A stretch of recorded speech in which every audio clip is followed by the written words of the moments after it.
Open with another one bites the dust to simulate Frank. Morning, Chris. David, good morning to you. How are you? Good. How are you? I love it. Very good. Puts Rich in a good place. There's a bunch of them. What's going on today there? Versions. Nothing. Just trying to get my ducks in a row here.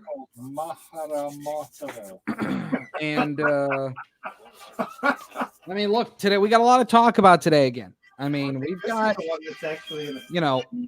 we've got everything from the Unlock Michigan initiative, and good morning to everybody watching. We've got new legislation in the House and Senate that would basically, make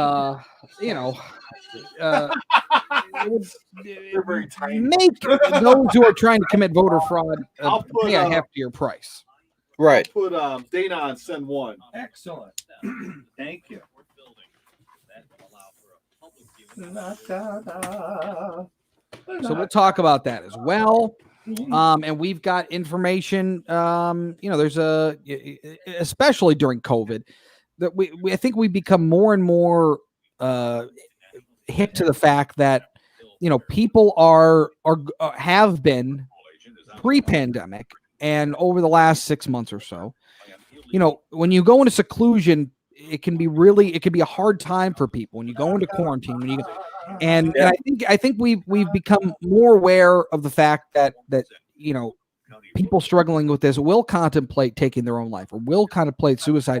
And there's the Michigan chapter of the American Foundation for Suicide Prevention is hosting an event this Saturday. And it's like, look, we're all here for you, and I think it's something that there had been a lot of talk about, right in the thick of everything, but keeping that discussion going is got to be a very important one. So we'll talk about that today too. Lots of other stuff to get to as well. Apparently, the co-founder of Costco is threatening murder on the current CEO if they change the price of something. So we'll get to that coming up as well. Yeah, we kind of touched on that a little bit yesterday. Yes. Bill, good morning to you. The Raman, good morning to you. Marcus, good morning to you. Thanks for joining.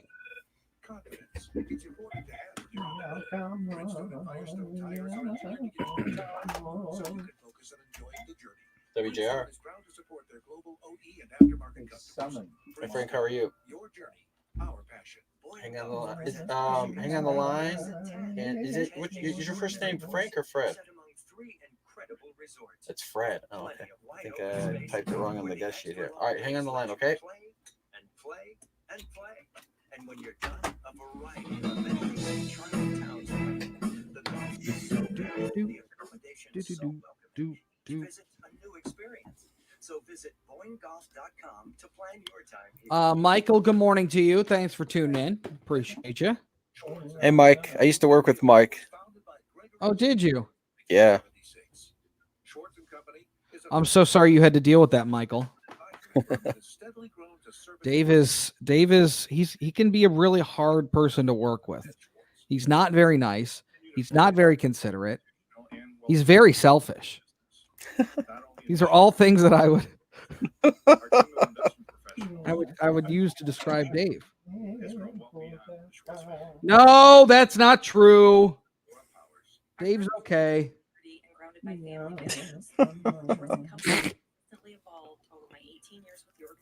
All right. 20 seconds.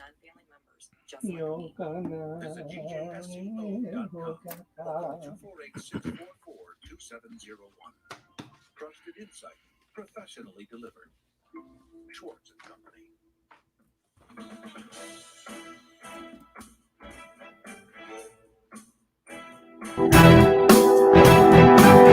The Frank Beckmann Show, News Talk 760 WJR. Now sitting in for Frank Beckmann, here's Chris Renwick. Boy, oh boy, do we got a packed show for you today. Lots to get to. I'll tell you, we may end up counting this election until, I don't even know, Christmas, New Year's, Valentine's Day. you send your ballot in, I mean, it may not be counted for quite a while. We'll get to that coming up as well. Governor Whitmer has responded in the Detroit Free Press. In an op-ed titled, Whitmer explains how she'll know when the state of emergency is over and why it isn't yet. And water is wet. Perfect. We'll get to that coming up a little later on as well. But first, I want to start with a story that kind of broke yesterday. And it was obviously there are a lot of people that have a vested interest in the efforts that are ongoing with Unlock Michigan. That is the petition group that's looking to overturn the 1945 law, which allows a governor, any governor, to usurp the legislature and enact in unilateral measures in the way that they handle quote unquote emergency. So Michigan, being under a state of emergency as declared by the governor, is utilizing this 1945 law. Now, there are other challenges, of course. The litigation that is making its way through the court systems in Michigan that was filed by the legislature is still out there. But Unlock Michigan needed just over 350,000 signatures, I think, somewhere around there. And their goal is to get to 500,000, 500,000 signatures, as a buffer, and because of course those will be challenged. But it sounds like they're over 400,000 at present. And there was a story that was released yesterday, and we touched on it a little bit. But there was basically a third-party contractor from a California signature company in the field. The trainer, Eric Tissinger, was secretly recorded back at a September 4th training session. A person who did the recording was a representative for Keep Safe Michigan, which is the group opposing Unlock Michigan's effort to repeal the 1945 law.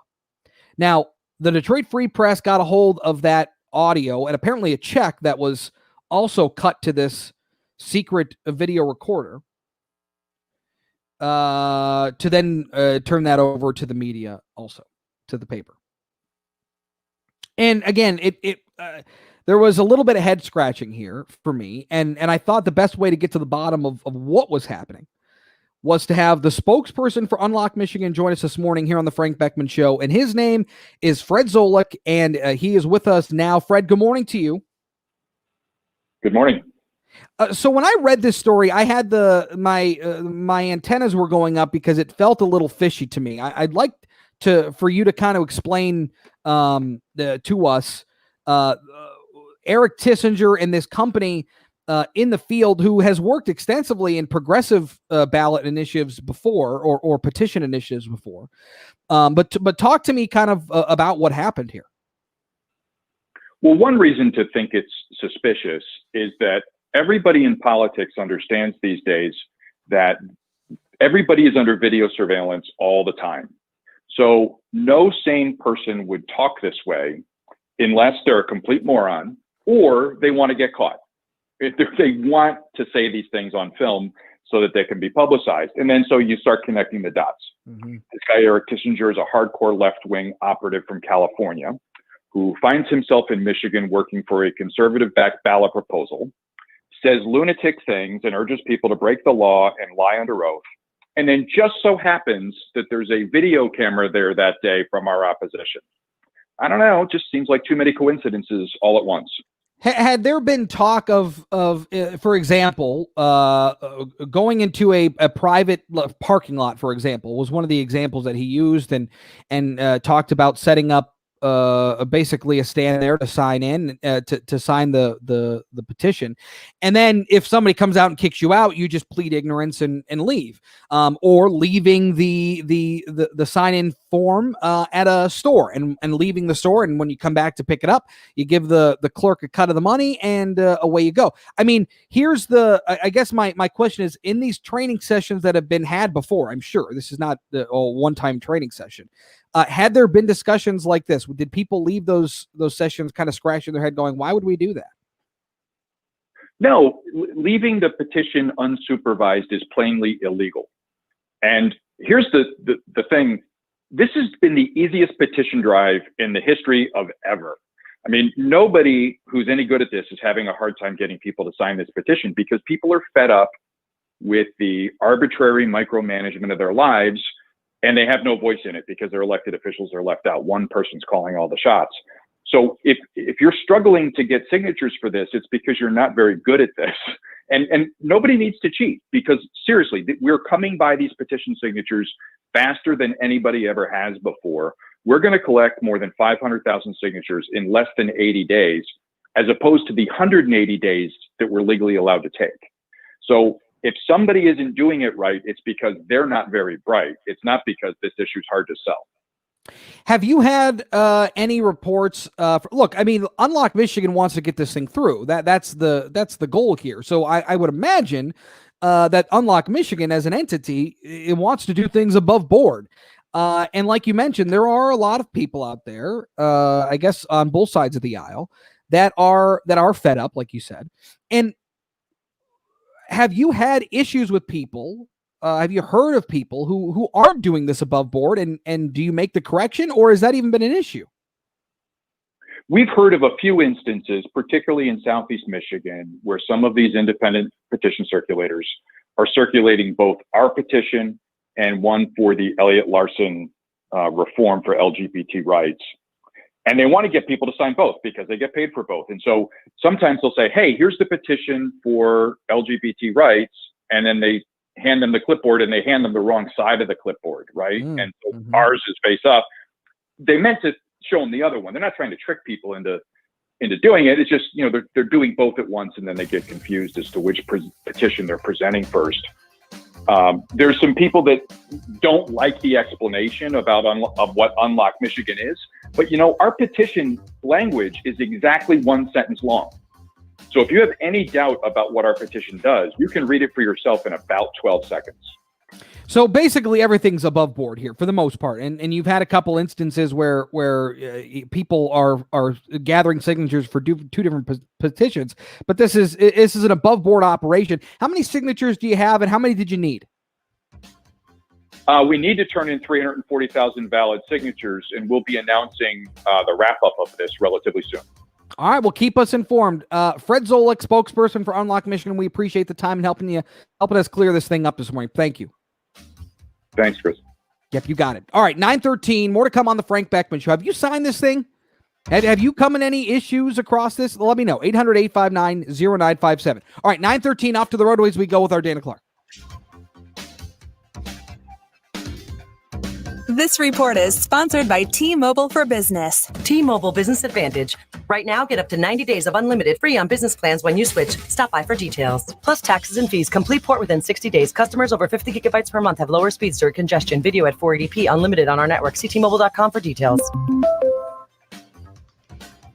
Great drive this Wednesday, Chris. Really no reported accidents right now. Looking at construction, Southfield Freeway northbound at Michigan Avenue. Single lane closure scheduled through early November. Now, WJR Weather First from the Weather Channel, sponsored by Chris Furniture. Chris Furniture is offering a special on CR Lane top of the line sofas. Love seats and chairs with your choice of style, fabric, and colors. Made in the USA, from their family to yours. Chris Furniture, open by appointment only, 10 a.m. to 4 p.m. Monday through Saturday. Call 734-427-3080. Above average temperatures continuing. It's been a great start. Looks like a great finish to the day today. Plenty of sunshine as we get into the afternoon. 80. Tonight we'll settle back into the mid-50s. Suburbs will be a little cooler. Tomorrow, a few clouds, low 80s again. Friday, more sunshine with highs again in the low 80s. For the Weather Channel, meteorologist Ray Stagik on News Talk 760 WJR. Donald Trump says we're not safe. But we're living in Trump's America now.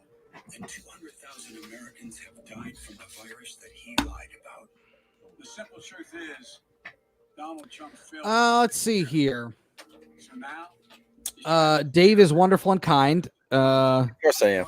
He must have paid you to say that, Michael. Break a leg, thanks. Watch out, Chris. You're at Dave's mercy while on the air. It's true. He's trying to sabotage me, people. No, come on. Please.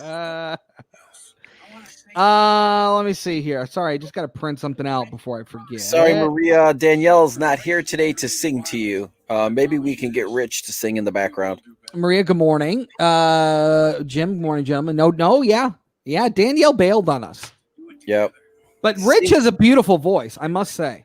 Rich does have a nice voice. He sings in the hallways here at the historic Fisher Building. Yes, he does.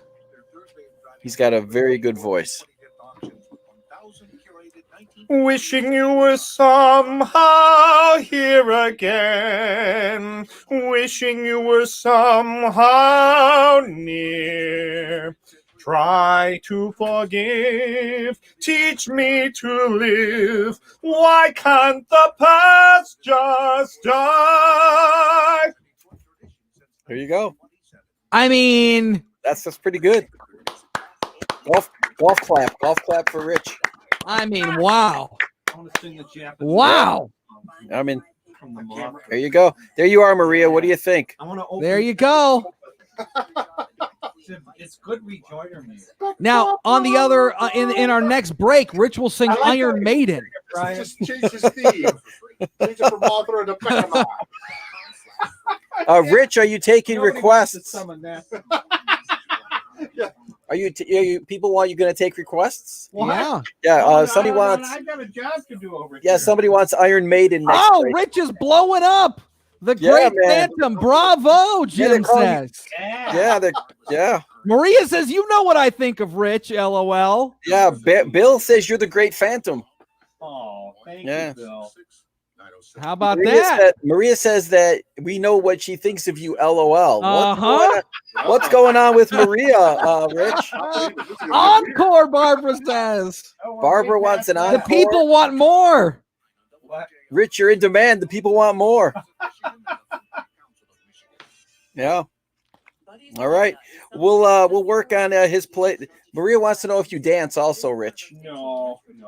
We'll work on the playlist at the next segment for Rich's next song.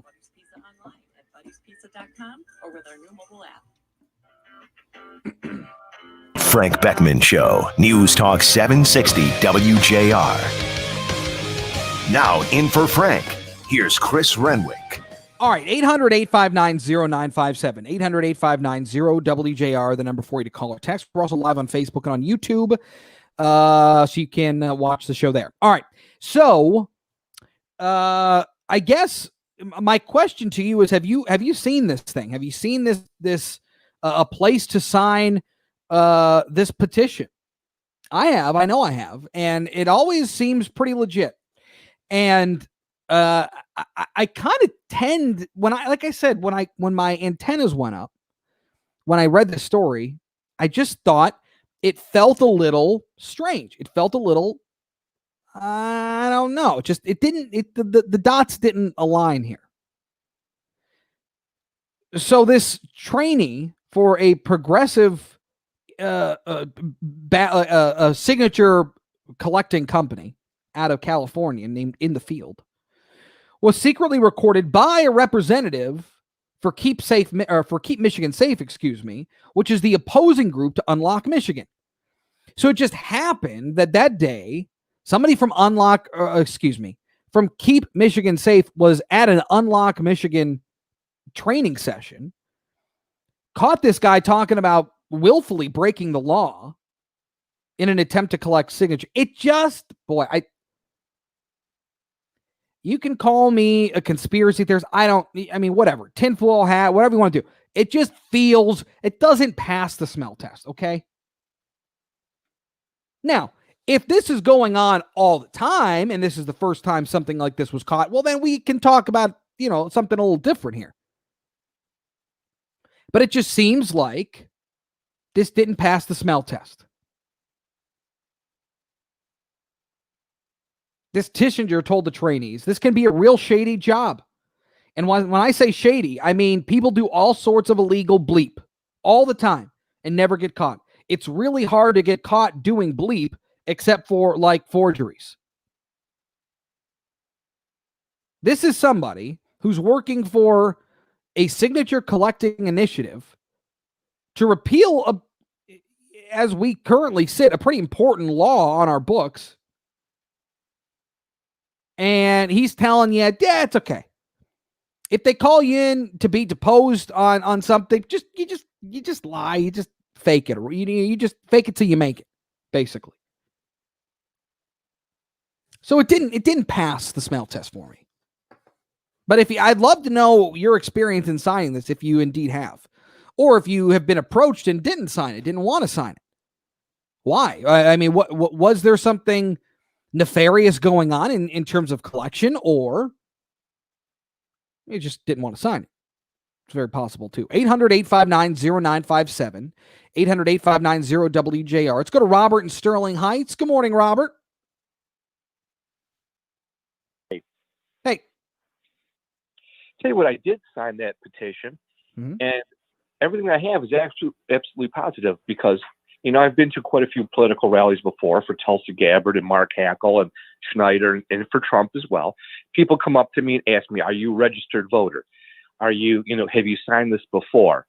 And sometimes I ask the question, hey, my brother wants to sign it. Can I sign it for him? They say, no, you can't do that. So everything's been on the up and up from what I've seen. And I've been to, like I said, multiple political gatherings. And every time someone comes up to me again and says, hey, can you sign this? I say, no, I already did. They didn't give me any pushback and say, hey, sign it again. Right. And as far as the explanation of what they wanted me to sign, they're very upfront with it. The gentleman from Unlock Michigan was correct. It's a one-sentence thing. They explain it to you what it is, repealing the 1945 Act, and I signed it. Now, I've been to other gatherings and some petitions that they want you to sign, and they're not as good as this. I can tell you this is a first-rate class operation, and they actually ask you for more information than unsolicited ballots that are being sent out to people. So I would actually trust those 400,000 signatures that he has instead of some 2 million ballots are going to come in. I'd say those are much more likely to be fraudulent than what he has. Why haven't they done an expose on that? I'd love to see something like that and go to see these unsolicited ballots and see how many of those are actually fraudulent. Some undercover reporter do something like that. That would be nice for a change. So where did you sign this thing? It was at a Peter Lucido a rally. It was up at the Partridge Creek. They had an Italian center over there, Partridge Creek Drive or something like that. That's where I signed it. All right, so they were allowed to be there. Yeah, they were allowed. It wasn't like a Walmart parking lot or anything. No, and I haven't seen any at a Walmart parking lot or Sam's Club or Costco's or Myers or anything like that. They're not sitting out front because usually companies, you'll have to ask them if you can do that, and most people want to shy away because it interferes with customers, privacy and things like that, and most people don't want that. Yeah. Well, interesting. All right, Robert, I appreciate the thoughts. Thank you. 800-859-0957, 800-859-0WJR. Off to Farmington Hills we go. We'll talk to Bill. Good morning, William. Good morning, Chris. How's our favorite stand-in host? Oh, well, I'll have to ask him or her. Hey, Chris, talk about the smell test and about conspiracy theories. There's not enough attention given to this. Isn't true that Jocelyn Benson wants to set up 26 satellite offices in the city of Detroit alone just to facilitate and to help people vote? That's massive. Go ahead.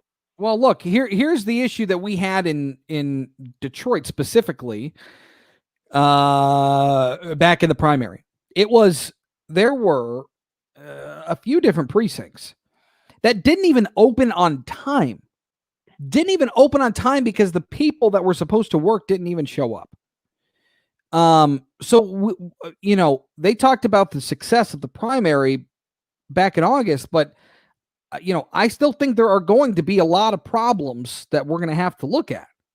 So what these people are going to be doing in Detroit. I mean, look, here's the thing. It would be, I'll put dollars to donuts that Donald Trump isn't going to win Detroit. True, and that's the reason why we should question the fact 26 satellite offices within the city of Detroit alone. That's a heavy saturation. What about helping people in the other areas of the state? I mean, come on. Joe Biden should help finance these offices because you know who's going to get the votes from them. Well, sure. I think Joe Biden will get the votes without him. But is that going to help voter turnout? I don't know. I mean, people are still going to either have to mail in their ballot or you take it to their clerk or hit the polls. I mean, that's just the fact of the matter. And now, look, as long as that ballot is post-dated to November 3rd, that can be counted for 2 weeks after, according to a judge's ruling here in Michigan now. And I find that to be a troubling trend that look, we have one election day, right? If you don't have your ballot in by election day, it's over. It opens the door. It opens the door for further, manipulation on the part of some people. And I don't fully support or trust some of these election officials in Detroit. And hey, I grew up in Detroit, many years ago. And but the problem, Bill, is it's not even a door. I mean, you're talking about floodgates. I mean, we're talking about a huge influx of ballots that if you didn't do your due diligence and get it to where it needed to go in time to be counted, I mean, if you're going to the polls the next day after an election, why can't you vote then? What's the difference? Thank you for the call, Bill. Appreciate it. 800-859-0957. 800-859-0WJR. All right, we've got new legislation in the House and in the Senate that absentee ballot application fraud is now, could be, if these laws are adopted, punishable by a felony under new legislation in Lansing. We'll talk about that coming up next. But first, at 9:27, off to the roadways we go with Dana Clark. This report is sponsored by Everstream, the business-only fiber network. At Everstream, the business-only fiber network, they believe business deserves better. Everstream's full-service approach to business connectivity delivers the speed and reliability that businesses demand. Everstream, faster fiber, better business. Just looking at construction really along 14 Mile westbound between Welch Drive and Novi Road. That's preparation work today for a water main project that is expected to start in October. That road is closed. Now, WJR Weather First from the Weather Channel, sponsored by the law firm of Victoria, Divorce and Family Law for Women Only. Family members and friends, pass this information on to your loved ones. Security, protection, a brighter tomorrow. The conversation starts with the law firm of Victoria. Call 248-723-1600, victorialawfirm.com. First day of fall is here. We'll get pretty warm today, a high of 81, sunshine, some clouds mixed in. Tonight, a few clouds, your low 57. Sunshine, 56 degrees. I'm Dana Clark, WJR News with Dick Hafner in 2 minutes. Nuts, bolts, rods, and screws are for robots, not people. If you've been diagnosed with spinal stenosis, you do not need spinal fusion invasive surgery. Get better faster with outpatient endoscopic spinal surgery at Synergy Spine, Michigan. It could change your life. My name is Ernest Bentley. I'm 60 years old, and I've been a landscape contractor my whole life. I heard Dr. McMillan on the radio and called him the next day. I sent him my MRI, and he called me and told me he could repair my back. I had the surgery done in November, and I have no pain in my back now. I played golf just 21 days after surgery. All the strength has come back in my legs. It is truly a miracle. If you have spinal stenosis, consider endoscopic spinal surgery at Synergy Spine, Michigan. Contact them toll-free at 833-770-8100 or visit synergyspinemichigan.com. That's 833-770-8100 or Synergy Spine, Michigan. All right, let's see here. My husband and I sought the petition without anyone trying to convince us of anything. We did our own due diligence about the information pertaining to the petition. That's exactly how it should be, Bart. Chris, have you tried any Rochester area cider mills? Yates Cider Mill, Rochester Cider Mill, Goodson Cider Mill, and Paint Creek Cider Mill. Hit them all in one day. Well, I'll tell you what, I have been to Yates, and Yates is awesome. Yates is, terrific. I mean, if I'm not going to, if I'm not doing my own, like Parmenters for me, it's just because it's just, I grew up in Novi, Northville. So it's where I've been. It's my thing. But yeah, Yates is great. I haven't been to any of the other ones, but yeah, maybe we'll have to do a little cider mill roll through one day. You know what I really like about Parmenters? They do it's like a Slurpee almost, like that consistency, but it's with cider. A cider slush, they call it. It's terrific. It's the best. Let's see. Todd, didn't Detroit have over 200,000 screwed up ballots in August primary? Yes. I don't know if it was quite that high, but I'd have to look.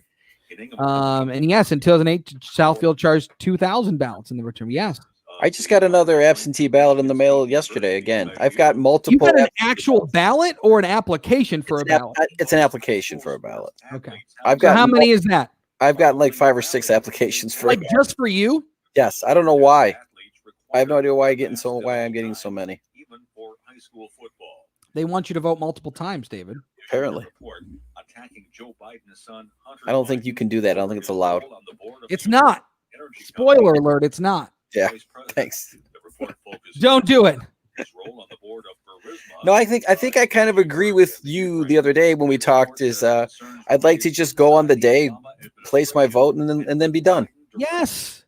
It's this is how we have been. Now look, if you want to tell me in the next 8, 12, whatever, 16 years that you want to change the way we vote, fine.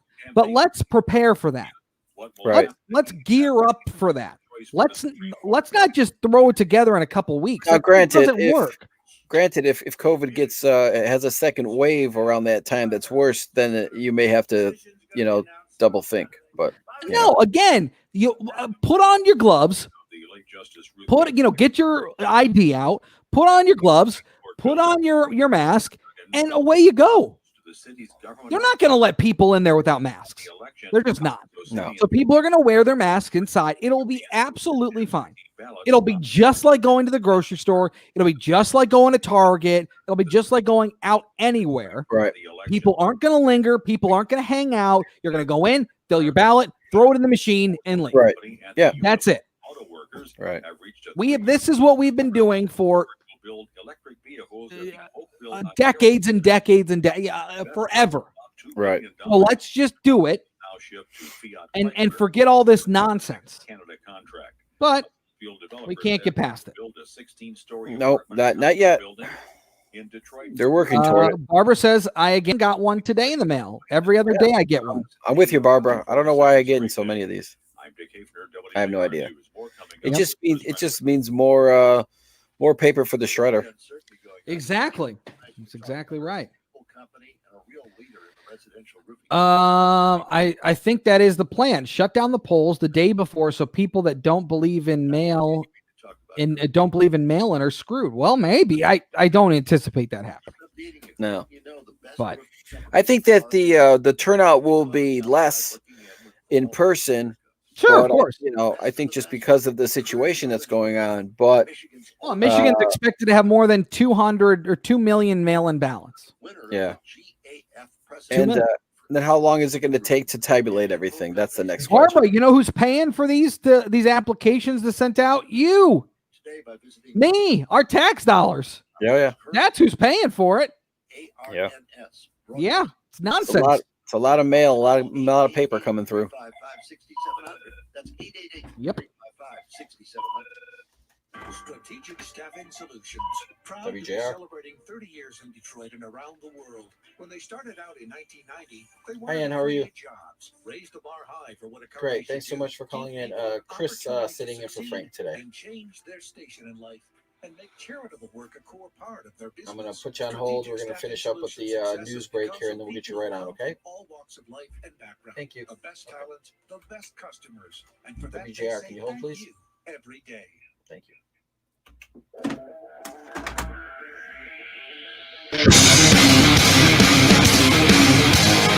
The Frank Beckmann Show, News Talk 760 WJR. Now in for Frank, here's Chris Renwick. So we've got a Court of Claim judge, Judge Cynthia Stevens, who ruled it was really late Friday or late morning Friday. The Michigan clerks must accept late ballots so long as they're postmarked no later than November 2nd and received before the deadline for certifying elections results or 14 days after the election. And that just has a lot of people scratching their heads. Look, we vote on one day. If your ballot isn't in, if you haven't gone to the poll, I can't go to the polls November 4th and vote. Well, what's the difference? If somebody waited too long to send in their ballot or waited too long to hand their clerk their ballot at their city offices, I don't have anything to help you. You're done. It's over. But that's not the case, and we'll get into more of that coming up. Meanwhile, there's legislation pending in Lansing, in both the House and the Senate, that would basically up the ante in terms of punishable offenses for absentee ballot fraud. So the law as it stands now, I want to make sure I get this right. Providing false information on an absentee ballot is now a misdemeanor, punishable up to 93 days in jail or a $500 fine. But increasing the consequences of the attempts at fraudulently voting would decrease and help prevent local clerks from getting overwhelmed. That's according to our next guest. But they're looking at upping the penalty. If you falsify or provide false information on a ballot, it's a felony, leading up to 5 years in jail and up to a $1,000 fine. To help us talk about this is Representative Ann Bolin of the 42nd District in the House of Representatives. She joins us now on the Frank Beckmann Show. Representative, good morning to you. Good morning. How are you? I'm terrific. Thanks for taking some time with us. Now we've got similar legislation in both the House and the Senate. Tell me exactly what your bills aim to do. Okay, what they aim to do is make it a penalty to knowingly fill out and submit or cause to be submitted an absent voter application containing another person's name and personal identification number or forging their signature. How big of a problem do you expect this to be, do you think? Well, what we don't want to do is create a greater opportunity for fraud or interference with our election process and system. Right now, more than ever, we know that voter confidence is down in the integrity and how our elections are administered. This is an opportunity with no reason AV and a huge influx anticipated with voters in November and from here on out to fill out their application, and we want to make sure that those applications are filled out by the voter themselves. And by having this kind of more meat with the potatoes, if you will, penalty, it allows the clerks to instill confidence in our voters that they are checking these signatures, following all the rules for the application, and it also will serve as a deterrent for people who do want to play games with our election law. Sure, and that makes sense to me. In a normal election year, obviously outside of a global pandemic, even 2 years ago, 2018, in terms of absentee, ballot fraud, do we have numbers on how many of those ballots were basically no good because they've been falsified and basically tampered with? We don't have a lot of evidence that necessarily. It doesn't mean we don't want to do the right thing and make sure we have strong checks and balances on the books in Michigan election law. And we want to ensure that we continue and we can maintain those checks and balances. Absentee ballots, it's not that it necessarily, we have evidence of fraud, it creates a greater opportunity for fraud. Yeah, and when you jump from the numbers that we had, like again, let's say in 2018, to the 2.2 million that are expected, it's just a wider array of ballots that could be no good. Absolutely, but I think we also have to recognize a few things here. This is our first general election cycle with no reason AV in the state of Michigan. All right, it's also a presidential year and a very tumultuous presidential year. Okay, in and of itself, presidential elections create concern for a lot of people. There's more interest. Many people only vote in a presidential year. So added to that complexity is that we're in the midst of a pandemic. All right. But I don't think we should overhaul all of our election processes and sound Michigan election law under the guise that we're going to have this great influx, et cetera. This is going to be an anomaly year. Let's look at it. Let's make sure we have the protections in that will make a difference for this election in all elections. Not invite greater uncertainty on behalf of our voters here in Michigan or around the country, and put some safeguards in, put some guardrails in to make sure that we don't have more fraud and create a greater opportunity for it. I'd love to just quickly get your reaction to Judge Cynthia Stevens' ruling late last week on the basically counting of ballots that'll be postmarked by November 2nd, and they'll be allowed to be counted all the way up till basically 14 days after the election. What are your thoughts on that? Well, on that particular ruling, I have great concerns of it. One is I don't think it's the responsibility of a judge to be legislating. And quite honestly, with the AG and the Secretary of State have decided not to appeal the ruling, it leaves no one defending Michigan election law and the statute's constitutionality. And so what we have to do is now we have been granted, the judge is going to rehear, if you will, our request to be a participant in the lawsuit. And on behalf of us, Monday she's requested that the parties involved in the lawsuit provide with a response to that request, and then she'll make a determination. But as it stands now, if it continues, what is really problematic is not only the potential for what we call ballot harvesting, which is against Michigan election law, but a particular concern to me as a former clerk for 16 years is the process at which those votes will be counted or tallied. They are to be processed as provisional ballots. How that is done is that's done within the four walls of the local clerk's office, opened by the local clerk and one other person. The votes are tallied and forwarded to the county board of canvassers. There are no checks and balances, no assurances they were transmitted properly, and it cuts the public out. No challengers can be present, and I have a great concern that it shows somewhat of an ignorance of our laws that are in place to protect the voters. Well, thank God that even after this decision, this ruling by Judge Cynthia Stevens, they'll at least allow you a seat at the table. Representative Ann Bolin of District 42 out in Brighton. Representative, we appreciate your time. Thank you so much. All right, have a great day, Chris. Thank you. Yep, you do the same. All right, 9:42 off to the roadways we go with Dana Clark. Looking at construction along the Jeffries 96 eastbound at the Davison, those ramps are closed for construction daily, 9 a.m. to 3 p.m. through Friday. Now, WJR Weather First from the Weather Channel, sponsored by Gordon Chevrolet. Gordon Chevrolet, pull ahead your lease and take advantage of 0 interest for up to 84 months or sign and drive lease program. End of the month deals. Open special hours is Saturday 9 to 3. Gordon Chevrolet on Ford Road, just west of Merriman in Garden City. GordonChevrolet.com. Gordon Chevrolet, find new roads. Well, this dry run of weather continuing now. Lots of sunshine in today's forecast. Temperatures over the next 3 days will be hovering near 80 degrees. 80 today, near 80 tomorrow with a few clouds around. Friday, sunshine near 80, overnight lows in the 50s. From the Weather Channel, meteorologist Ray Stagik on News Talk 760 WJR. At Beaumont, we know while the last year has seen so much. Chris. Yes. Let me get your opinion on this. All right. Two questions for you. All right.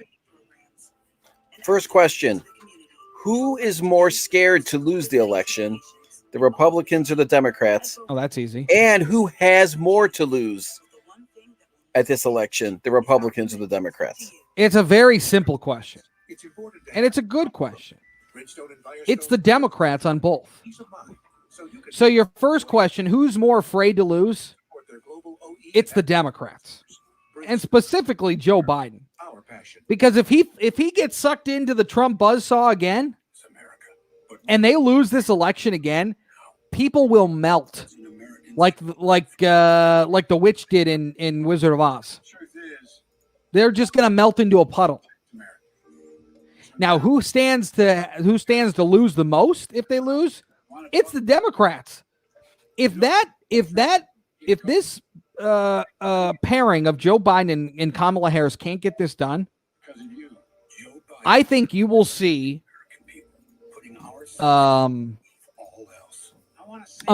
mass questions of the Democrat Party. Why they couldn't get this done, why they, heaven forbid, found a candidate of any quality, a candidate who can form coherent sentences. I think for me, it's very obvious. It's very obvious. It's the Democrats on both. I would tend to agree with you on both. I was talking to Rich about that during the segment.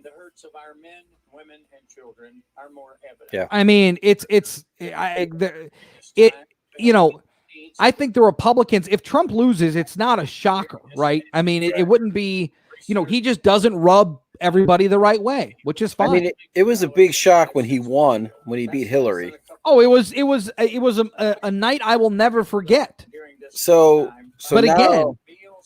But again, if Trump loses, it wouldn't be stunning. Right. If the Democrats lose, it would be pretty shocking. Yeah. And it would call into, I mean, you would have to call that party to task. It would be like a replay of what happened 4 years ago. It would be a replay in the sense that, nobody really knew what to expect of Donald Trump back in 2015, 16. Correct. Right. We had no sample size to go off of. Well, now we do. We got 4 years. So people kind of know what to expect now. Sure. And it's like, if they still reject Joe Biden, oh boy, that's a good question. Let's bring that up again. That's a good question. I just think that I was just thinking about that. I mean, yeah, it's just two different. So who would be? What was the question? So the first question is, who is more scared to lose? More scared to lose. If that's the right English, And then the other one is, who stands the most to lose by losing? So I think that that's a great question to also bring up to the listeners when you get back onto the air. But that's a good question, David. But I tend to agree with both your answers. I kind of thought the same way. I thought the same way.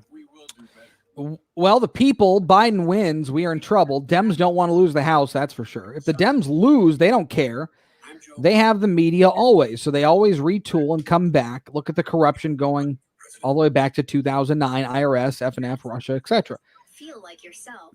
I think if they lose again to Donald Trump, I think the Democrats look at Donald Trump now as a special blend of herbals. He just can't win. Now, it's not, you don't really hear that out of lawmakers. You don't really hear that out of Capitol Hill, right? No. They're not just out and out discounting Donald Trump. This product is not intended to diagnose, treat, cure, or prevent any disease. No, Tom, I wouldn't be shocked if Trump loses. Not at all. The average person is saving $400 a year by switching. I only mean, Pure Talk is on the same network. I think people are looking at Joe Biden as just a slam dunk. I mean, more of a slam dunk than Hillary. I think it would absolutely impact the party. They really are looking at him as more of a slam dunk than Hillary? I think after everything that has gone on the last year. Yeah. All right, here we come. Now in for Frank. Here's Chris Renwick. Now, Dave posed an interesting question to me here in the break, and I actually think it's a good question, and I'd like to bring it up to you, and we can take your calls and your texts down. We'll get your calls in just a minute. It was a couple simple questions about November. One, who's more afraid to lose the election, the Democrats or the Republicans? And the second question is, who stands to lose the most? Either the Democrats or the Republicans. And for me, it's a very simple answer. It's the Democrats on both questions. It's the answer to both. The Democrats are absolutely terrified, absolutely petrified to losing to Donald Trump again. I mean, absolutely petrified. They can't sleep at night thinking that they may actually lose to Donald Trump again. It actually keeps them up at night. If Joe Biden and Kamala Harris don't get this done, yeah, it's the Dems. They are absolutely terrified to lose. And going into the second question then, who stands more to lose? It's the Democrats. If they don't beat Donald Trump, understand, it's going to call the party to task. People are going to wonder what happened again. I mean, the Democratic base will be shook.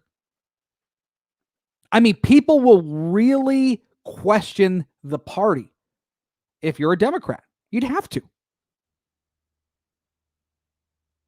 If Donald Trump wins again, it will be another failure if you're a Democrat.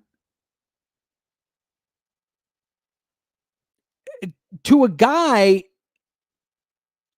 that back in 2015 and back in 2016, we didn't have any sample size of Donald Trump. We didn't know what kind of president he'd be.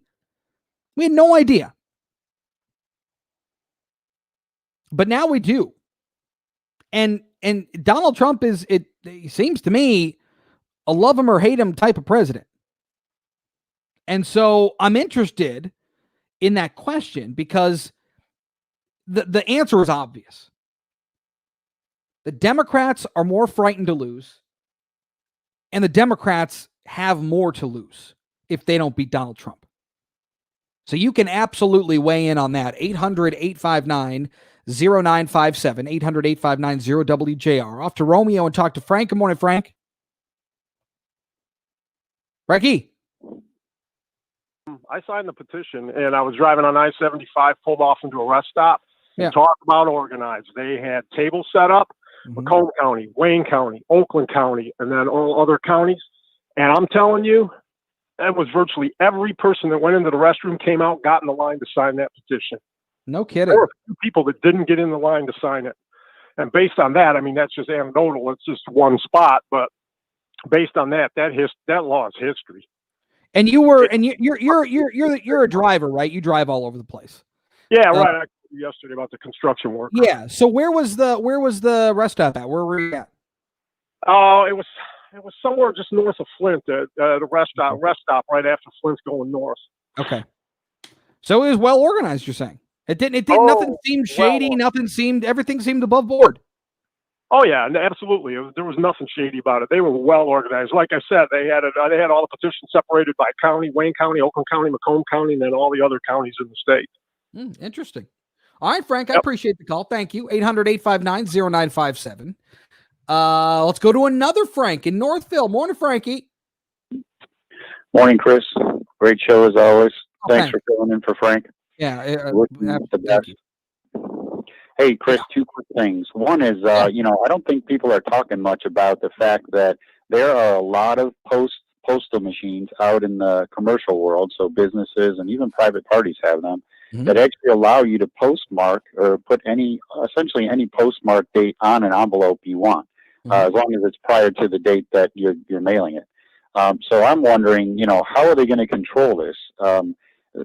They could have ballots rolling in like postmarked 2-3 weeks before the election that were actually mailed the day of the election. And you're going to have people making arguments afterwards. Well, they mailed it 2 weeks beforehand and it just didn't get here, till now. So that, I think that's going to be a serious problem. And then the second thing is this whole notion of disenfranchisement. Our voting system has been biased towards allowing people to vote, thinking that people's votes were not being counted. And I think the reality is now we've shifted so far in the other direction that we've actually, created a system that's ripe for voter fraud. And we're going to have to take the time after this election to make sure that all the votes that were cast were actually, one vote per person. We didn't have, non-citizens voting. We didn't have people, voting for other people, meaning filling out their ballots for them. All these things are going to have to be vetted. If we don't, then I think the integrity of the election has to be in question. Well, and again, and I actually agree with a lot of what you said. My whole thing is we vote one day a year. This is when we vote. If you can't get your ballot in by November 3rd, then it's over. This isn't voter suppression. It's not curbing people who can't vote or can vote and not allowing their vote to go in. It's not the case. Look, I don't know what's today's date, the 23rd, right? Okay, so it's September 23rd. If you can't get your ballot in by November 3rd, I don't know what to tell you. I agree. This is right. This is ripe for some shenanigans. Yeah, I agree with you on that point, Chris. There's got to be some preparation. There's got to be some accountability on the part of the people that are voting. We can't open it up and say, any possible scenario that occurs, we have to just say, well, we're going to allow that vote to count. No, there's an onus on the part of the individual voting. They've got to take proper, precautions and preparation, and they have to be able to get that vote in on time. So the same thing goes for those that are voting in person at the polls. You can't show up like you, I think, mentioned, or somebody else earlier, on the 4th or the 5th and say, oh gosh, I was in an auto accident or I felt ill that day or whatever it was. So it's got to be time bound. If it's not time bound, Chris, then we're gonna be in for trouble. Yep, I agree. Good call, Frank. Thank you. 800-859-0957, 800-859-0WJR. We'll get to more of your calls and texts coming up. Look, suicide prevention really gained a lot of steam during quarantine and keeping people safe and mentally healthy. And there is a event coming up this weekend that we're going to talk about that talks about just that. And that's coming up next on the Frank Beckmann Show. But first, off to the roadways we go and get an update on what's going on out there with Dana Clark.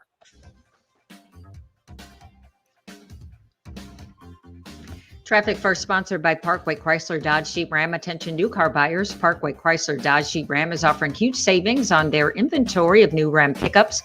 During the Ram Power Days event, Parkway Chrysler Dodge Jeep Ram Hall Road in Clinton Township. Show up, sign up, and ride. Construction today along the Lodge northbound at Jefferson. That ramp is closed 9 a.m. to 5 p.m. through late September. Now, WJR Weather First from the Weather Channel, sponsored by Super Car Wash. Want your car to shine? Visit one of Super Car Wash's 11 locations throughout Metro Detroit. Enjoy unlimited car washes at all 11 locations for just $12.95 a month. Super Car Wash features free vacuums, free hand towel drying. Look super. Go unlimited today. First day of fall is here. We'll get some sun, some clouds, a high of 81 tonight, few clouds, low 57. Sunshine, 56 degrees. I'm Dana Clark, WJR News with Dick Hafner in 2 minutes. Hiring can be challenging, but ZipRecruiter makes it fast and easy. We talked to Monica Starks, who needed to hire for a pivotal role at her company, GS Group. As the owner of a construction company, finding the right people is a very difficult task. So I use ZipRecruiter. ZipRecruiter's powerful matching technology identifies the right people for your job and actively invites them to apply, which is why you should try ZipRecruiter for free at ZipRecruiter.com/free. Monica did, and that's how she found Lamont, her new project superintendent. The job is so perfect for me. I had a career breakthrough. I would have never found this job if it wasn't for ZipRecruiter. With ZipRecruiter, we've hired everyone from accountants to project managers to field scientists. With ZipRecruiter, we get hiring results. See why 4 out of 5 employers who post on ZipRecruiter get a quality candidate within the first day. ZipRecruiter, the smartest way to hire. And now you can try ZipRecruiter for free. That's right, free at ZipRecruiter.com/free. That's ZipRecruiter.com/free. ZipRecruiter.com/free. Retirement isn't just about investments, it's about your life. Tune in to America's Wealth Management Show with Dean Barber and Detroit's own Ken Asawala, Sunday night at 6 on WJR, where Detroit comes to talk. Confidence. It's important to have when you're on the road. Bridgestone and Firestone tires are engineered to give you peace of mind, so you can focus on enjoying the journey. Bridgestone is proud to support their global OE and aftermarket customers. Bridgestone. All right, let's see here. Gotta get caught up. Let's see. Todd, their party's so corrupt. How do they have a chance? It's crazy how brainwashed our kids are and how deep the media is covering them. Well, look, I mean, sure, there is something to that. But I mean, think of it like this, right? I just believe, and it was an interesting question posed by Dave. It's a good one. The Democrats have way more to lose. Not even just the fact of the election. I think there would be an out and out, I don't know, revolt or something if they can't beat Donald Trump again. I mean, it would just be bad. If Biden wins, a lot of crooked Dems are off the hook. Well, maybe. Yeah. Russian uranium 1, transferring yellow cake to Russians behind closed doors. Obama, Kerry, Mueller, and Bill Clinton, 2011 or 2012. Well, okay, yeah, but I'm just saying. I mean, look, if this version of the Democrats, if this version of the party can't get it done, oof. I mean, it's going to be rough. I mean, how do you look? All right, let's play devil's advocate here, right? Let's say I just despise Donald Trump. I'm a out and out Democrat, liberal, whatever. Just totally, I can't stand Donald Trump. If that's the case, and Joe Biden can't beat him, and you got another 4 years of this guy, I mean, I would have to look to leadership. I would have to look to the DNC and go, what happened? Why? How did you let this happen again? With everything going on, the dude was impeached, and you can't beat him. It would be pretty shocking, and I think it would call to task a lot of people in that party, specifically the DNC, Nancy Pelosi, Chuck Schumer, all those people. I mean, you could, and look, I mean, you could be looking at a complete change in the Democrat Party. Maria, funny that you mentioned revolt. This has been a topic among friends wondering what will be the reaction from the losing parties. I think the Republican, now, okay, let's take a Republican approach. Because there is, I mean, a large majority of the country, look at the people who voted for Hillary, right? So you could say half the country. They don't like Donald Trump. They probably like him even less now. If you didn't like him then, you probably like him less now. And the Republicans, I can't imagine, based on how the media portrays this guy, based on, look, and let's be honest, some of the things he says it leaves Republicans scratching their head.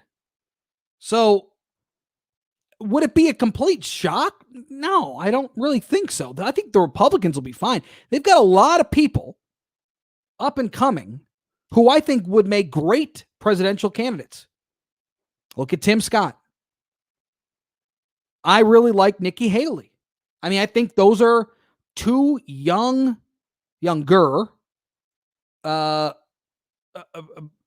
card-carrying GOP members that are going to have a really bright future here. So don't forget about them. But look to the Dems. Who do they have? Who do they have? Who are their up-and-comers? Pete Buttigieg? Okay. I mean, a lot of these Dems had their shot here, and nobody stood out. I couldn't even make it past South Carolina, which I think was orchestrated. I think the plan was Bernie was gaining so much steam, and they knew that Bernie Sanders could not beat Donald Trump. So everyone dropped through their support behind Biden, and Biden basically stole the nomination. But that's just me. All right, I think we're coming News back. Talk 760 WJR. Now sitting in for Frank Beckmann, here's Chris Renwick. All right, 800-859-0957, 800-859-0WJR, the number for you to call and text. And we'll get to more of your messages coming up here in just a moment. But look, as we've all had to traverse COVID-19, mental health has taken a front and center in terms of look, we know that many people in this country, whether you own a small business, work for a small business, a lot of people were going to be in some financial strain, right? We all knew that. We all knew that being away from family, friends, can have a terrible effect on your mental health, can have a terrible effect. And it can lead to some nasty thoughts.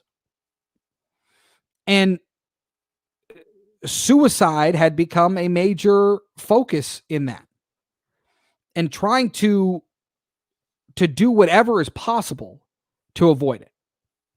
Now, coming up on Saturday, we've got an event here in Michigan, put together by the Michigan chapter of the American Foundation for Suicide Prevention, a very serious topic.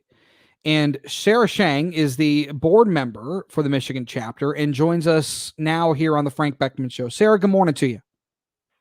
Good morning. How are you?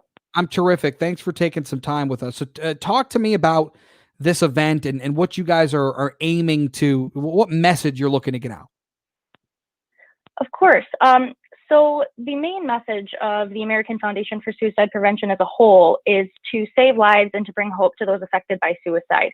And this year provided a unique situation. Normally we have our Out of the Darkness walks, which are the largest fundraisers for the organization. They occur in all 50 states across the country. And normally we have 9 in the state. However, this year, due to COVID-19, we have since decided that it would be much more impactful and provide a unified sense of hope to host one large day of Michigan for the Michigan experience of suicide prevention. And so it will be across the entire state.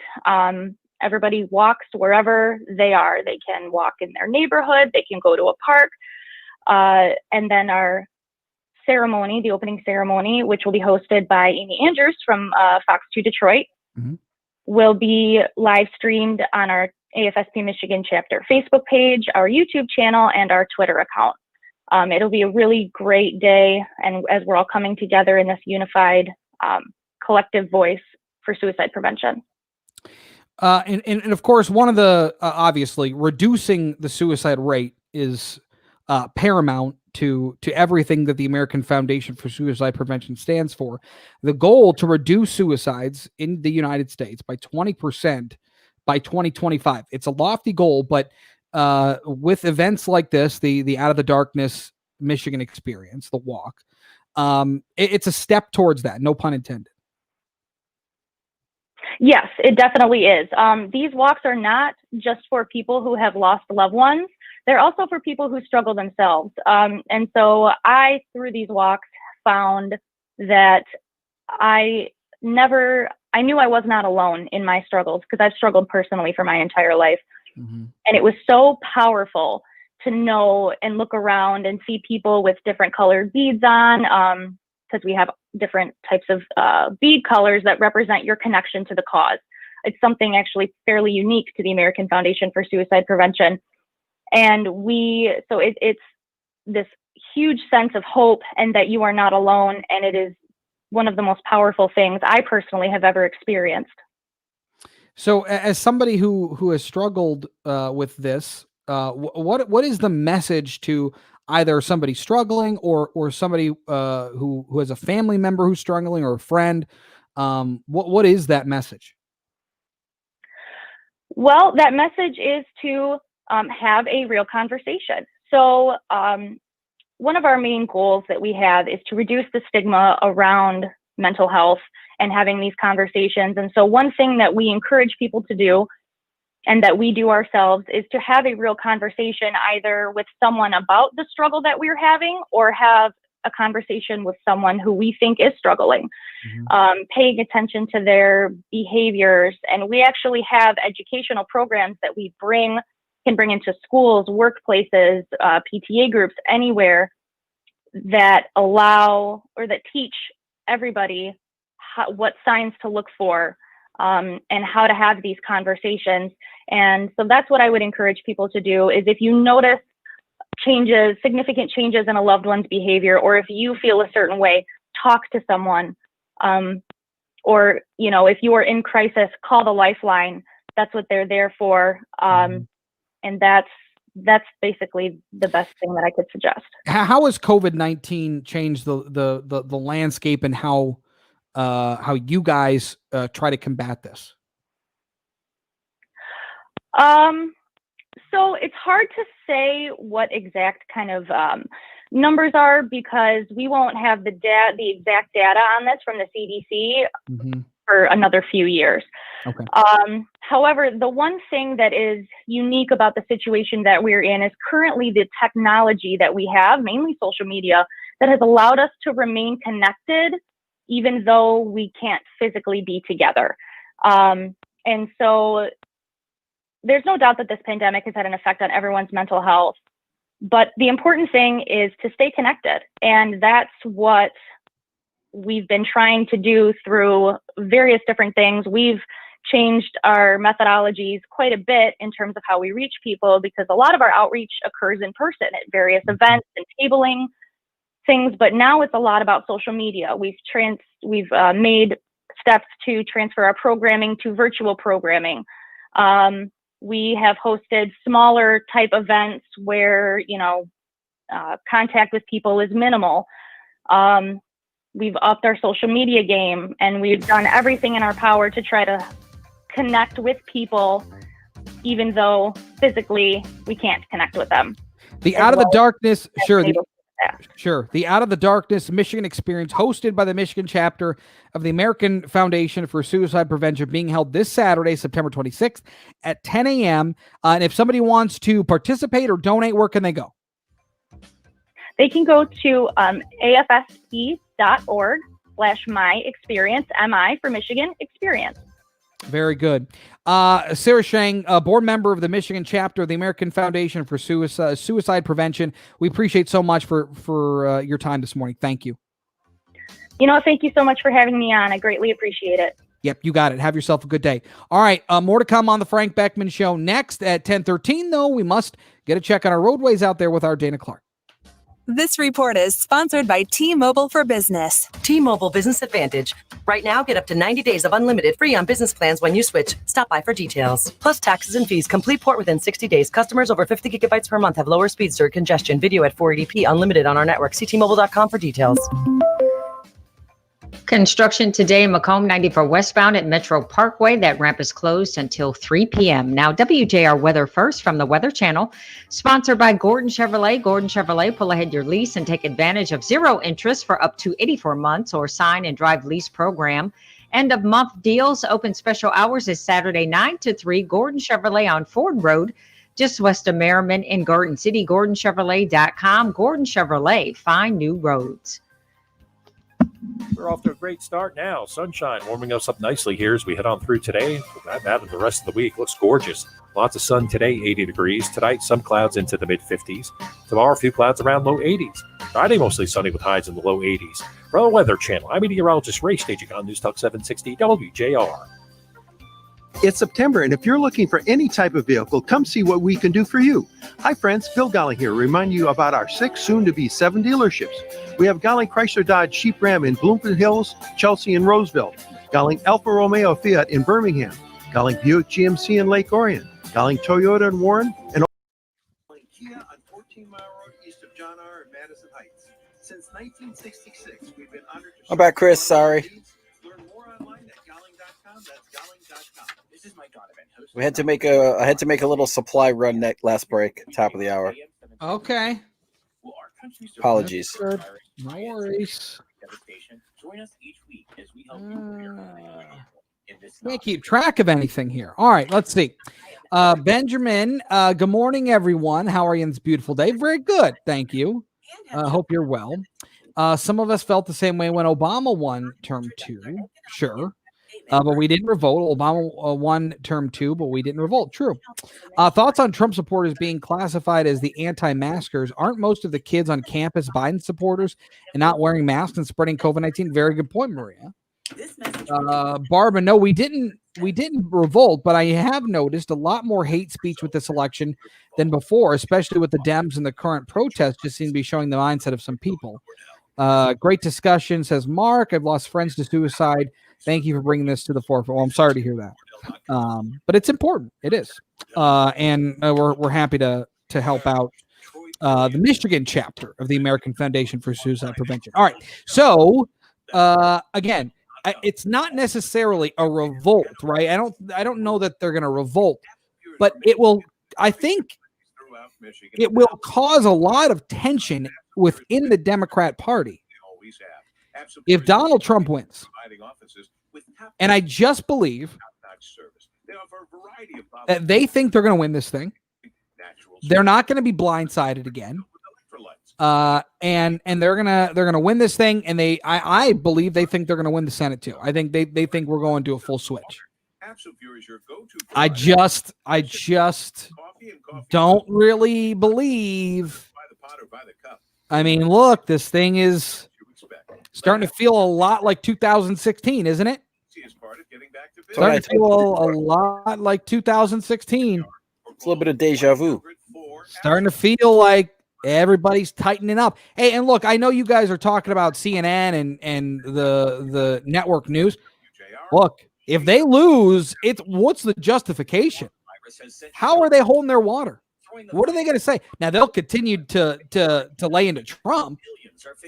But what is there to say about the Democrat Party who put out a guy who he's having a hard time running for president? If you're concerned about the impact, I won't comment on whether he can be president. I tend to believe it would be difficult, but it's just plain. What water can they carry? What water can CNN carry? Here we come. Secondopinion.com to view what might be the most. View all year and receive a complimentary coronavirus report from the Senior Financial Center. For more, call 800-452-0208 or SFC and spell out the words secondopinion.com. Charles and David Bartman are licensed in Michigan with the products they sell. The Frank Beckmann Show, News Talk 760 WJR. Now in for Frank, here's Chris Renwick. 800-859-0957, 800-859-0WJR, the number for you to call or text. The questions are out there for you. And it's very simple. Who's more afraid to lose this election? Who's more afraid? Who's scared to lose this election? And it's simple. The Dems are petrified to lose this election. They can't lose this election. Now, I'm just coming from a Democrat perspective, right? I'll play devil's advocate here. There's no way they are. I mean, it would be unthinkable for them to lose to Donald Trump again. After seeing what this man has done to our country for the last 4 years. After these judges that he's appointing to the Supreme Court. Yeah, you heard Chuck Schumer talk about it a couple times. Healthcare's at stake. Women's rights are at stake. The right to choose is at stake. Voting rights, civil rights, all of this. This is where they're going. I mean, after all these setbacks that Donald Trump has set this country. Yeah, they're terrified to lose this election. It would mean once again that they don't have a base that supports any of these people. It means that for 2 consecutive presidential elections, you got nobody running. Nobody wants Hillary Clinton. Nobody wanted her. And if Joe Biden loses, well, that'll be the sentiment then. And who stands the most to lose, right? Who's got the most chips on the table? You're all in. The Democrats are all in. They are on a full court press to beat Donald Trump. And if they lose, I don't know if revolt's the right word, but you're going to see the American left. I mean, there will be jaws will be on the floor. There will be collective. People will be collectively stumped as to what happened, and I think they will be very unhappy with the party. And then you start looking at who's to blame. Well, certainly the DNC. They can't come up with a game plan. And you'd have to look at the leaders in the House and the Senate. Nancy Pelosi, Chuck Schumer, Adam Schiff, the whole gang. Jerry Nadler, everybody. So I think that those are the questions. Angie from Warren says it would not be a complete meltdown if the Dems, if Trump wins, but if they keep the House, they will simply try to impeach Trump on any pretext and would be further emboldened if they flip the Senate, in which case the nation's business won't get done because everything will be in a logjam. It's very true. Try to get you caught up here. I agree with you. The Democrats have the most to lose, but at the same time, this country will be a mess if they win. This whole country loses if they win, especially because they are going to use their power to stack the deck in future elections. Well, sure. We know they want to stack the court. They want to add 2 more seats, which would be an utter joke, but that's neither here nor there and a topic for another day. Let's get to the phones. 800-859-0957. Chuck in Franklin. Good morning, Chuck. Yes. Hey, Chuck. I called to talk about Judge Cynthia Diane Stevens and her ruling. But before I end my call, I'd really like to give you an answer to my question, to your question about who's more afraid. Uh-huh. Okay. So I've read Judge Stevens' 22-page decision. Mm-hmm. And it's, I know Judge Stevens, having practiced in front of her when she was a Wayne Circuit judge. And she is a very good, very careful judge who I don't always agree with. Okay. But she is not a careless judge, and her opinion was not careless. And I'll make you a little bet, Chris, that it'll be sustained on appeal. She is a Court of Appeals judge who sits as a Court of Claims judge for this case. But, every step of Judge Stevens' career has been marked by, achievement and competence and respectability. She's a very good judge. So there's that.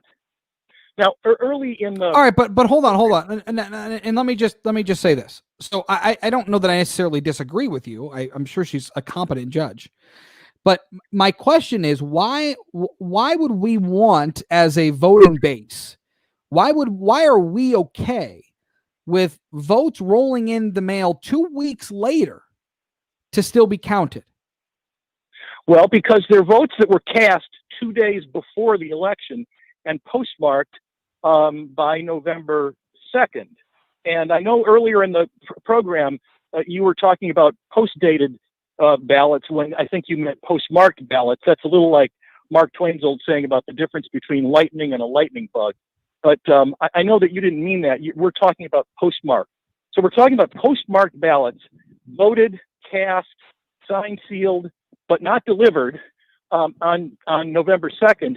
And her ruling was simply aimed at the notion that some ballots might be delayed in the mail. They're voted before the election, but just don't arrive on time. And then, of course, they get treated as provisional ballots. So the notion that somebody would deliberately wait until after November 4 and then cast an absentee ballot and then use their postal machine in their basement or their home office or whatever to post date it, you got to explain to me what's the motivation there, because I don't get it. No, and I don't actually think that's the issue. That's not really my issue, honestly. My issue is we have 1 day a year to vote. We have, or in this case, in November, we have 1 day to vote.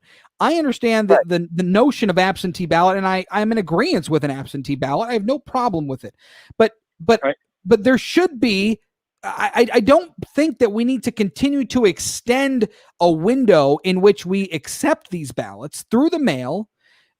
If here on September 23rd, we're able to send in those ballots. I don't understand. Like, my point is, why would you want to? Why are we waiting till the very last moment to send out a ballot if we are allowing ballots to come in early now? Like, I have to put some onus on the voter, right?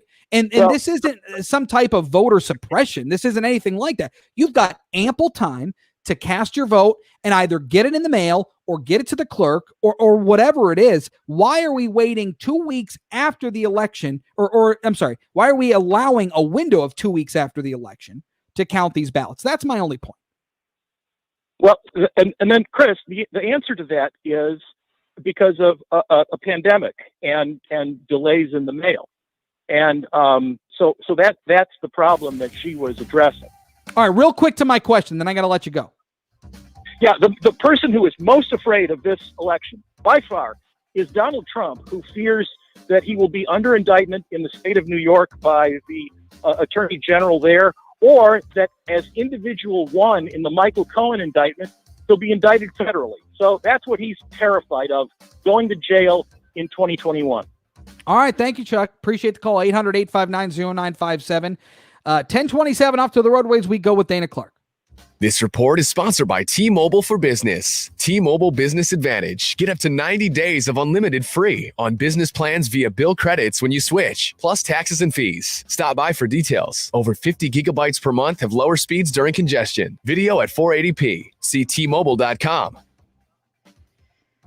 Construction in Lyon Township, 96 westbound between Novi Road and Old Plank Road. The right lane is closed daily, 9 a.m. to 3 p.m. through Thursday. Now, WJR weather first from the Weather Channel, sponsored by Guernsey Farms Dairy. Guernsey's newly remodeled restaurant is now open for carry-out, and their dining room is open for dinner only Friday through Sunday, 4 p.m. to 9 p.m. Enjoy great food, drinks, and laughs, and visit their ice cream parlor and store for Guernsey's award-winning ice cream, milk, and lemonade. For more info, visit GuernseyFarmsDairy.com. Sunny 62 degrees, going up to a nice 81 today, first day of fall. Tonight, a few clouds, your low 57. I'm Dana Clark, WJR News with Dick Hapner in 2 minutes. Sean Blegian here for Wiggly's famous Eastern Market corned beef. From the old world flavor found in the time-honored family recipe, quality, Wiggly's has been an Eastern Market staple since 1924. Wiggly's corned beef can be found in some of your favorite bars and restaurants. Chris, a lot of people have a lot of comments on this question here. Yeah, it's a good one. We call it the Tavern Reuben. It's a triple-decker corned beef. Hold on 1 second. You want to read some of these, David? Got Mark, Chris, any word on how the high school football players in wearing masks worked out? Have not heard anything good or bad. I haven't heard anything either, to be honest.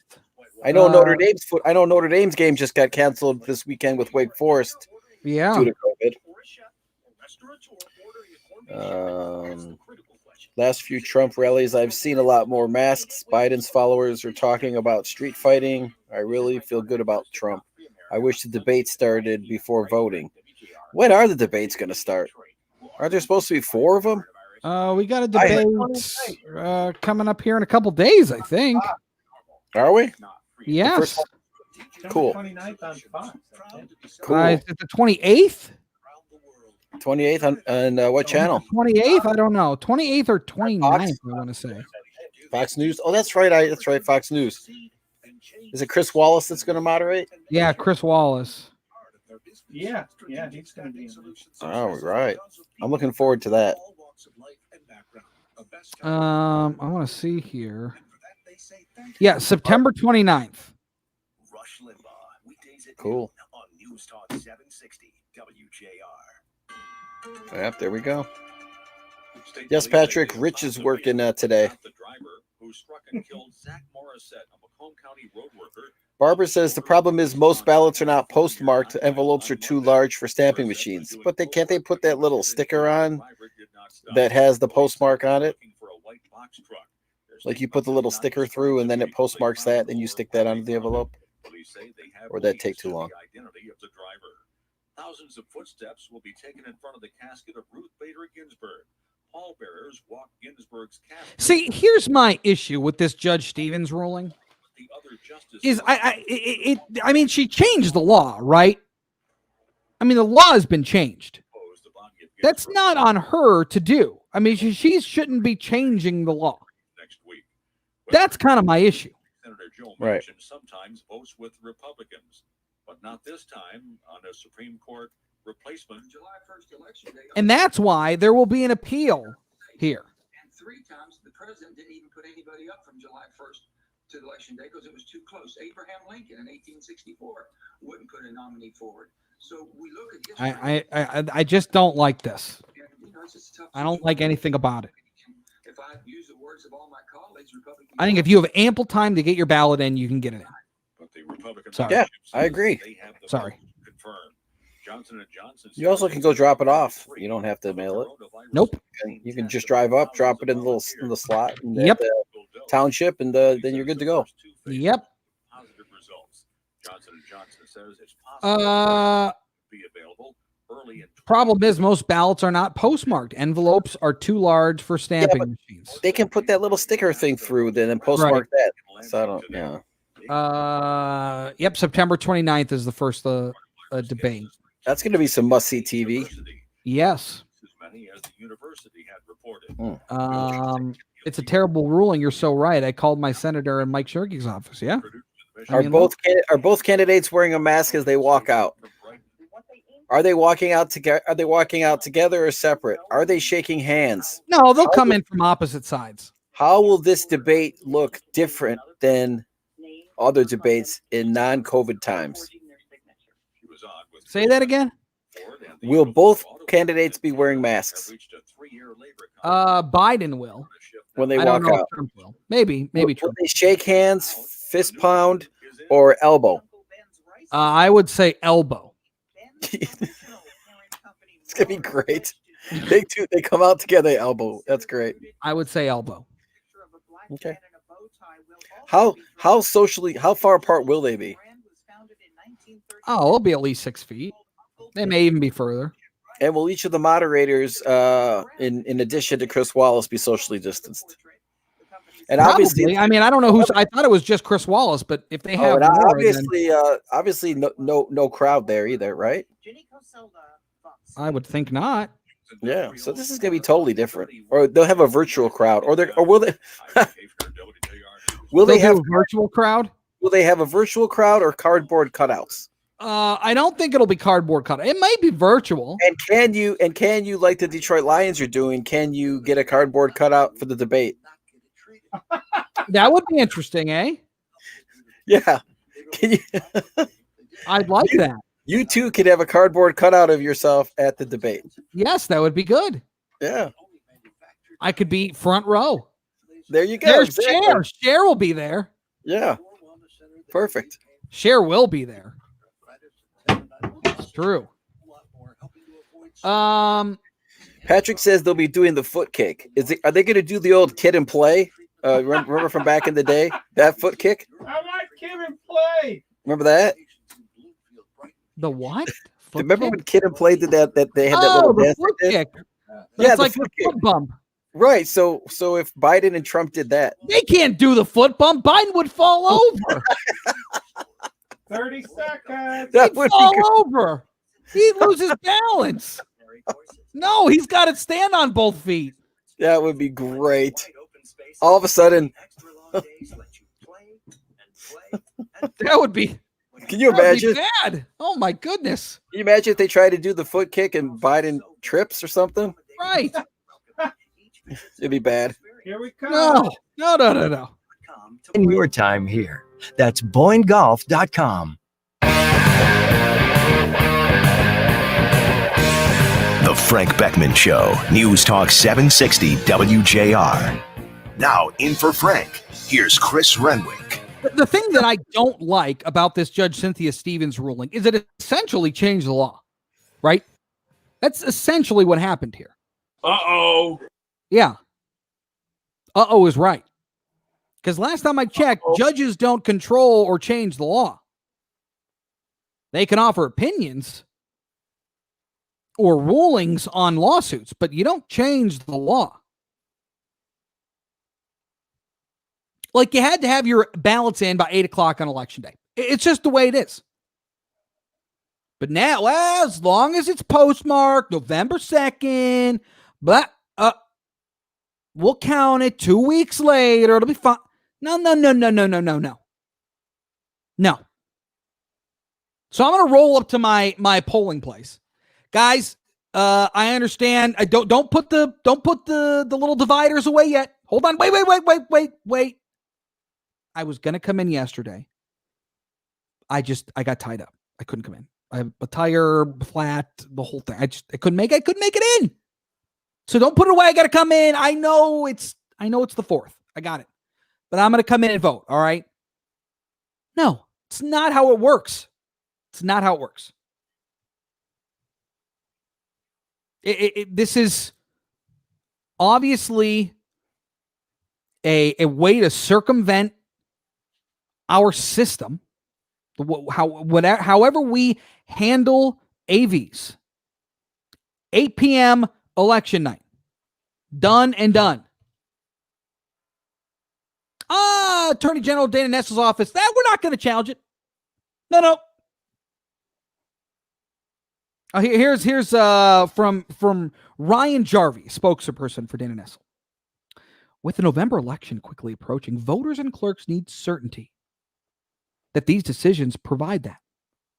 Therefore, we do not intend to appeal, but rather use this time to educate and inform voters of their rights. Here's some information. Turn it in by 8 o'clock on election day. No. As long as it's postmarked November 2nd, it'll be fine. No worries. I don't like it. That's all. It's what I don't like about it. And I know that there will be challenges to it.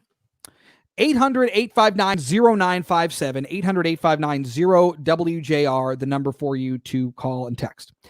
Is Dick still there? I don't know if he's there. I now I'm calling an audible, and I don't mean to. Right here. All right, Dick. I know you're a big Costco guy, right? You like the Costco. Oh, I guess I've left some footsteps and all right. Yeah, plenty of evidence to that. You've been to a tasting or two, right? Oh, yes. So I don't know if you saw this story. Have you ever just gone to Costco to eat? By the way, I haven't either. I've never gone to Costco to eat. I don't know that I've ever eaten at Costco. No, but quite a number of times the food has found me. Okay, all right, fair enough. Well, now there is a story out there that the co-founder of Costco told the current CEO, quote, "I will kill you if you change the price of the hot dog pop combo." Good. So right now, you can go to Costco. I am a card-carrying member of the Costco. You can go to Costco and get yourself, I think it's a 1/4 pound hot dog with like a medium Coke or Pepsi or whatever they have for $1.50. It's actually quite a deal. But the current CEO said, we got to change this. We're losing our dogs on it. And I should have said buns. That would have been better. We're losing our buns on it. Uh-oh. And we got to do something about it. Well, apparently in 2019, they made $226.5 million on their hot dog pop combo. Profit or gross revenue? That's all it says. They made $225.6 million or whatever. Yeah. I think they either break even or they lose money on the hot dog. Right. Deal. So he will kill the current CEO if they change the price. I'm sure that'll hold up in a court of law. I'm not for that kind of a penalty for a corporate decision, but I think leaving the price is very good. All of us Costco shoppers will benefit from that. We support the intent, but not the methods. Exactly. All right, Dick. Thank you. Appreciate it. 800-859-09. Leave alone that rotisserie chicken price too. Agreed. Absolutely. Preach, brother Dick. All right. 800-859-0957. 800-859-0WJR, the number 40 caller text. We'll take a quick break. Come back for more on the Frank Beckmann Show next. News updates anytime at WJR.com. Hiring can be challenging, but ZipRecruiter makes it fast and easy. We talked to Monica Starks, who needed to hire for a pivotal role at her company, GS Group. As the owner of a construction company, finding the right people is a very difficult task. So I use ZipRecruiter. ZipRecruiter's powerful matching technology identifies the right people for your job and actively invites them to apply, which is why you should try ZipRecruiter for free at ZipRecruiter.com/trial. Monica did, and that's how she found Lamont. Superintendent. The job is so perfect for me. I had a career breakthrough. I would have never found this job if it wasn't for ZipRecruiter. That was great. With ZipRecruiter, we've hired everyone from All right, so I'll give you guys a little behind the scenes here, what we're doing. So usually we still have a couple minutes to take your calls or whatever. But we have something that we have to do called an EAS, an emergency alert system test. That's right. And so I had to get off at a certain time because we got to play it. So we're gonna get to that here in just a minute. So that's how a little behind the scenes radio action. Emergency alert system. There you go. There it is. You hear in the background the printing going off and the buzzing. Yep, this is what we hear every time we do an emergency alert system test. Yeah, you've probably seen it on television sometimes when you've been watching TV. So when The Walking Dead becomes real, that's right. This is what you'll hear. Chris will still be here to play the EAS test. Exactly. All right, let's see here. All right, are these calls updated? Messages would have followed the alert tone. Yeah. This concludes this test of the emergency alert All right. system. Yeah, full bank of calls here for you. Will you ask Rich if he wants me to intro Dana or no? Rich, do you want to Chris to intro Dana? Yeah, if he could, that'd be great. Go ahead. All right, 800-859-0957, 800-859-0WJR, the number 40 caller. Dana, have you had the Costco hot dog pop combo? I have not. All right. Well, me either. I'm going to have to try it, though. $1.50. It's not bad. Good deal. All right, what do you got for us out there? The roadways are looking good, Chris. 96 westbound between Novi Road and Old Plank Road. Right lane is closed. That's daily work 9 a.m. to 3 p.m. through tomorrow. Now, WJR Weather First from the Weather Channel, sponsored by North Bloomfield Properties.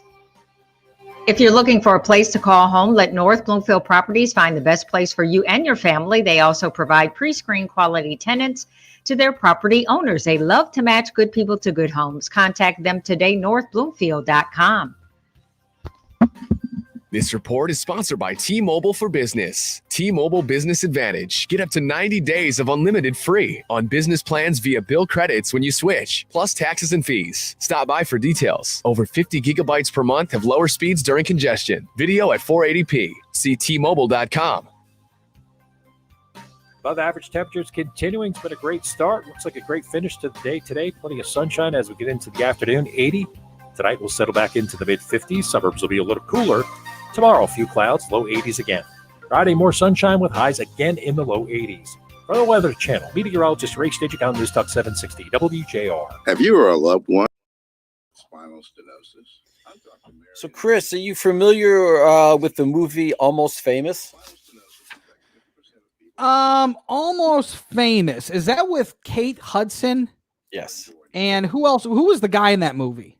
Matthew McConaughey? No, it wasn't. It was Jason. Let me see if I can pull up the. She's trying to become a musician or something. Yeah, it's about the kid who follows the band around. He writes for Rolling Stone. Oh, yes. Okay, So- I haven't so seen it in a long time, but yes. 20 years old now, that movie. 20 years. Wow. Jason 20 Patrick, is that the years. name of the actor, maybe? Jason Schwartzman? No. Jason Lee. Jason Lee. That's it. Jason Lee. That's Philip Seymour Hoffman was in that movie. Yes. Peter Frampton was in that movie. Oh yeah. Yeah. Wow. So so Josh Jimmy Gad. Fallon was in that movie. Yeah. So Josh Gad, the comedian, right? The actor. Uh-huh. So he does this this streaming thing during the pandemic where he gets all of these old movies and he gets a reunion on like a Zoom type call and he puts it on the internet and he talks about it. He's done it with the Goonies, A Few Good Men. He's done it with some other movies. So he's getting the Almost Famous everybody back together. And that's the Mitch latest. Hedberg was in Almost Famous. Yeah. Wow. So I loved Mitch Hedberg. So it's pretty cool when he gets all these people back together to reminisce about the movies. Huh. I mean, I was never a huge fan of it, but it's a solid movie. When you're stressed, you just don't feel like yourself. So who was the kid that was trying to become the writer? I forget who the actor was, but that's a good movie. I enjoyed it. I haven't seen that movie in a very long time. It's 20 years old now. Wow. 2 decades. Maybe you need. See, what you're going to have to do is think of all the movies that you have to get together now to show Jake as he gets older. Think of all these great movies from back in the day that you loved that you now have to get ready to show your son. Well, they'll only be good movies. Girls. Like Chicago. Like Chicago. Like Showgirls. Like Moulin Rouge. Right. big musical guy, are we, Chris? Was Richard a fan of Moulin Rouge? I don't know. He left. We'll have to ask him when he comes back. Oh. Anything with a good score, I think Rich is a fan of. That's true. Huh. What's your favorite movie? Yeah. What's that? What's your favorite movie? My favorite movie? Yeah, like favorite movies. Showgirls. Maybe one of the Emmanuel movies. I would say that I've lost my train of thought now. Thanks, Rich. What? I What? would say that The Dark Knight's up there pretty high. As your all-time favorite movie? I really enjoy that movie. Wow. Yeah, I really enjoy that one. All I'll have to think about it. I'll have to get you can't just come with one. You got to get like a top 3. Okay, fair enough. And you have yours ready to go for the top of the hour. I don't have it, but I'd have to think about it. All right. As trial.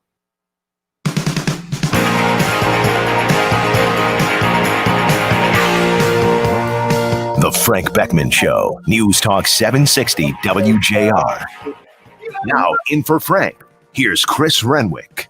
All right, welcome back. 800-859-0957. 800-859-0WJR, the number for you to call or text. Let's get back to your phone calls. Let's go to, how about Cindy in Novi? She's been on the phone for a while. Cindy, good morning to you. Hi. Hi. Hi, Chris. Hi, what can I do for you? Hey, thanks for taking my call. You got it. I just wanted to say that I did not vote for President Obama, but lived through 8 years of his administration. Mm-hmm. You're talking about the Dems having a hard time that President Trump wins the election again. Mm-hmm. I think most people don't care if they're scared. In the United States, we vote in another president every 4 years. Mm-hmm. If a candidate does not win, you try again. You should run on what you have achieved for the people. Mm-hmm. After President Obama was elected, we did not support, we did not condone the defunding of our police, looting, burning, murdering in cities in the United States, destroying businesses and lives. My feeling at this point is that on November 3rd, we need to elect President Trump back in office in a history-making landslide. We need to show the Dems that the direction that they have taken is wrong, and that they have lost again because we do not support their self-serving agenda. All right, so then let me ask. Well, then let me ask you this: so who has the most to lose here? Is it the Republicans or the Democrats? We, the people, have the most to lose because if type of agenda that the Dems are talking about doing will turn this country on its ear. We will be the big losers, and we will have to live it. And it's going to be horrible. It's going to be something that we've never experienced before. It's going to be way, way worse. Just listen to what they say they're going to do, and then ask yourself how that's going to affect you. Yeah. It's very serious. We're on a teeter-totter right now. We're going to go one way or we're going to go another. Yeah, it's a good point, Cindy. Hey, thank you for the call. I appreciate it. 800-859-0957, 800-859-0WJR, the number for you to call or text. It's an interesting point. It's an interesting route to take. We, the people, have the most to lose. And well, to some extent, you're right. Not everybody will agree with you. But look, I think when it comes to who has the most to lose, it's the Dems. How do you sell something that people don't want, right? Like, let's go to we're talking about Costco, right? You know, you got the testers out there that are cutting the chicken and putting them in the little cups and then putting toothpicks. Like, they got to do a little work in selling it. Like, this chicken cordon bleu is the best chicken. Just try it. It's the best chicken cordon bleu you ever had. And then somebody's going to take it and they're going to be like, oh, wow, this is pretty good chicken cordon bleu. But if there's here's something with chicken and cheese, and people are like, this stinks. How do you sell it? Like, if it doesn't work, it doesn't work. So how do you sell something that nobody wants? It would be a real rough go for the Democrats if they lose this thing. Let's go to Shelby Township and talk to Greg. Good morning, Greg. Good morning, C-Note. It's birthday boy, Mr. Positive. All right. The hot dogs at Costco are great. Thanks, Richie. Number one. Number two, the corollary of premise two, which you and Kingpin Rieger brought about, is predicated upon premise one. The Democrats are afraid that they are going to lose, and that means they won't be able to implement their policies. So they stand hand in hand. And I totally agree that the Democrats have far more to lose because, more than likely they won't take the presidency of the United States. It's an interesting point, Greg, but here's the thing. I'm not entirely sure that they have policies. What are the policies? Totally agree. They've never. Here's their policy. Here's their policy. Here's policy number one. Get rid of Donald Trump. Yep, that's it. Orange man bad. Orange man bad. Get rid of Donald Trump. Keep preaching. I love it. You're spot on, my friend. Have a great one. And everyone out there, believe in the magic of your dreams. All right. What are you talking about? That was very nice. All right. Thanks, man. I didn't expect that one. That was good. All right, Greg. Thank you. Appreciate that. But the Dems don't have there's no policy. What's the policy? Uh-oh. The policy is get rid of Donald Trump. Well, I think fracking is bad, but I don't know that we can get rid of fracking yet. But we got to do renewable. We got to do that because we only have 10 years or something left. I'm not for the Green New Deal, but I'm kind of for the Green New Deal. There's no policy discussions. None. It's Donald Trump is bad. We got to get rid of Donald Trump. That's policy number one. That's it. So, yeah, to me, the Dems have a lot to lose. 800-859-0957. Let's go to Frenchtown Township, talk to Rich. Good morning, Rich. Good morning, young man. It's so good to hear your voice. It's good to hear from you. What can I do for you? My question or point is that here in Michigan, we got, everybody's got a place to vote and all that, place to register. That all should feed into the state's computers. Mm-hmm. Why in the world would we be printing out more ballots than registered voters in the state of Michigan? I'm not saying we are or are not, but you should only have a limited number of ballots for spoiled ballots. Sure. Where, if I screw up my ballot, I got to ask for another one. Right. And I got to turn in my ballot. Yep. So, in this modern age that we supposedly live in, we shouldn't have any problem with everybody being able to, shall we say, have their ballot. But every ballot, we know where it's going. I am not in favor of a full mail-in, let the world, take over, because quite frankly, with the post office, they themselves do a great job. However, we're not talking about that. We're talking about the election, which is supposed to be over on November 3rd. Yeah. And Rich, it's 8 o'clock. And Rich, how about this? How have we not gone to an online voting platform yet? How has that not happened? I mean, look, we know that it can be secure. We know that there are ample firewalls to protect any sort of malicious activity. I mean, it can happen. You would know at 8:05 before the club, right after the polls close. The polls, there wouldn't really be polls, but right after voting has concluded, you'd know who won. You'd have a paper trail. You'd have you wouldn't have a paper trail, but you'd have a trail. It would just be instantaneous. I mean, to me, and we're monkeying around with mail-in vote, absentee, going to the back. It's a little crazy at this point, and you wonder why people are concerned about the security or the confidence of this election. It's because there's so much muck now. Everything is so convoluted. Yes, you're right. Hey, Rich, thank you for the call. I appreciate it. 800-859-0957. I was just going to go to another call, but I don't want to get over my skis. So we'll take a quick break. Come back. We'll do open lines. We'll get to more of your calls, more of your text. Coming up next at 11:05. But first, we got to make a pit stop, check things out with Dana Clark on our roadways. This report is sponsored by Dell.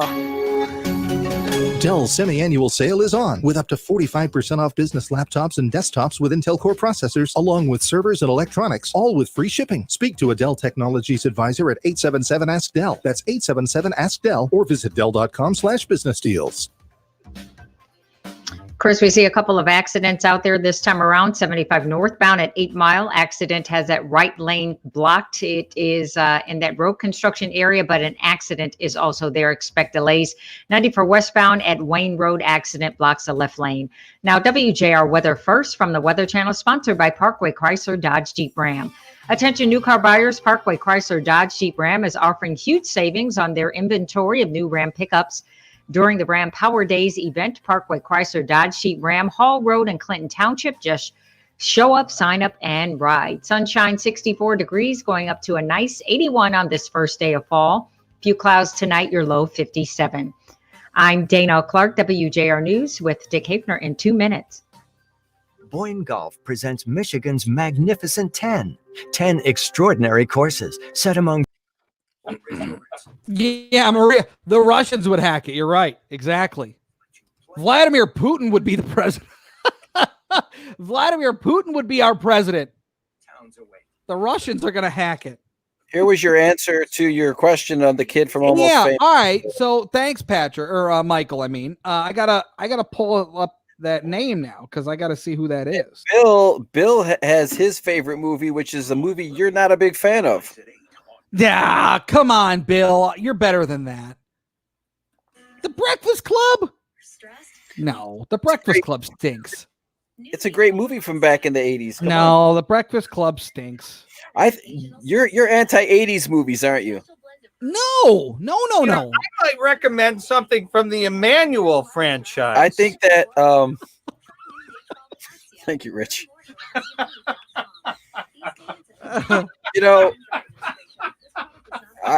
Most of the movies that we've spoken about in the past from the 80s, you're not a fan of, Chris. There were some Emmanuel movies in the 80s. Like this movie, Chris, right there. Nah, it's another. It's not. It's not my thing. All right. What movie from the 80s are you a fan of? What movie from the 80s am I a fan of? All right, let me pull up a list here, and I'll run them down. Yeah, please do. Because it seems like you dislike most of them. You know, I'm a child of the 80s, though. Well, how old were you in the 80s? What was that? St. Elmo's Fire is a good movie. Okay. All right. Full Metal Jacket is a great movie. Full Metal Jacket is a good movie. Let's see here. Fast Times at Ridgemont High. That's a solid movie. The Never-Ending Story. The Never-Ending Story. Sure. Twins. Twins was good. Twins is good. Okay, I like Twins. Flashdance. You're a fan of Flashdance. Okay. All right. Vacation. Vacation's really good. Vacation was good. Hi, Nick Roddy, executive producer of our Lions broadcast. You know, I think Emmanuel in Space came out in the 80s. Now here's a controversial one. All right. Yeah, okay. Animal House is a good one. Animal House is good. A controversial one. Scarface is a little overrated. Scarface is fantastic. It's a little overrated. I don't know how you can. Here's another movie that I overrated. actually dislike. Okay, I actually dislike this movie. Okay, what movie is that? And this is going to get me in some trouble. Probably. I think The Karate Kid. Don't go there. Is a terrible movie. What? The Karate. What about Cobra Kai? That is on Netflix right now. No, I won't watch it. I'm not watching that. You are insane. The Karate Kid is a classic. The Shining is probably one of my favorite movies of all time. The Shining is really good. Major League is also very good. Lady Chatterley from the 80s that I think people might get a kick out of. Thank you. I don't know that one. You seen Ant-Man? Ant-Man is a great movie. Ant-Man, it was a little bit more recent, yeah. When did a little film by Brian De Palma called Body Double you might enjoy. Body Double was good. I like that movie. What's the Misery? When was Misery released? Misery was, I think, in the 90s, but okay, all right. Misery was great. Ask Rich. When was Misery released? Rich, when did Misery come out? 1990. Okay, 1990. Oh, all right, okay. so I'm just outside. Misery was great. Great movie. Yeah. Great adaptation of the Stephen King book. Friday the 13th. Friday the 13th. The original Friday the 13th. Friday the 13th. I'm a big horror movie guy. I like the horror movie. All right. Showgirls. Basic Instinct was good. Yes. As far as horror movies, nothing beats The Nightmare on Elm Street. That's a good go. It's good. Obviously. No, it's good. Freddy being the greatest horror monster ever. I had so much fun. Oh yeah, yes you can. But I did. You said Horror. Hey, will you watch your mouth, please, David? Listen, the greatest horror movie monster ever, Freddy Krueger. You can't kill him. Mark says Beverly Hills Cop. But Jerry see, says here's the Airplane. thing. Here's the thing, though. Michael Myers. Wild Things with Denise Richards was a good one. Yeah, that was a good It's movie. that blank stare, that blank face. Yeah. It's terrifying. Beverly Hills Cop, Mark Gardner. Beverly Hills Cop was very Yes. Great movie. good. Michael Myers was good. Jason is good. But nobody beats Freddy. I don't know. Nobody. I don't know. Nobody tops Freddy Krueger. Come on. Who are you laughing at? You. I don't know. Let's be honest. And access the additional capital they needed right from The fact that you don't like the Karate Kid's a little weird, but you know. It's really not that Some of weird. them American Pie movies. One time at band camp. Those are from the 90s. Yeah, those don't count. Those don't count, Rich. What's the topic? Topic is movies. Yeah. Nick wants to know what the topic is. Movies from the 80s that Chris actually likes. Ooh, The Evil Dead. The Evil Dead was very good. Evil Dead was very good, yes. The Naked Gun movies, they were Raging Bull was pretty good. Disappointment, if you ask me. False advertising. Raging Bull was good, yep. Aliens was released in 1986. Yeah, none of the Alien movies are good now. No, I agree. But I didn't even know. Those are horrible. First one is good. Garbage. First one's good. Full Metal Jacket. Hot thriller. Here we come. All right. The Frank Beckman Show, News Talk 760 WJR. Now sitting in for Frank Beckman, here's Chris Renwick. All right, 800-859-0957, 800-859-0WJR, the number for you to call and text. And I want to get right back to the phones here. I don't remember where we left off. Are we in Jerry and Macomb? Jerry and Macomb, good morning, Jerry. Good morning. Hey. Well, yes. It's my birthday with Greg's birthday. We're going to go out tonight and party. You guys are twinsies. All right, what can I do for you, Jerry? Okay, I'm afraid I'm a Republican, and I'm afraid that if we lose the whole it'll be a one-party system.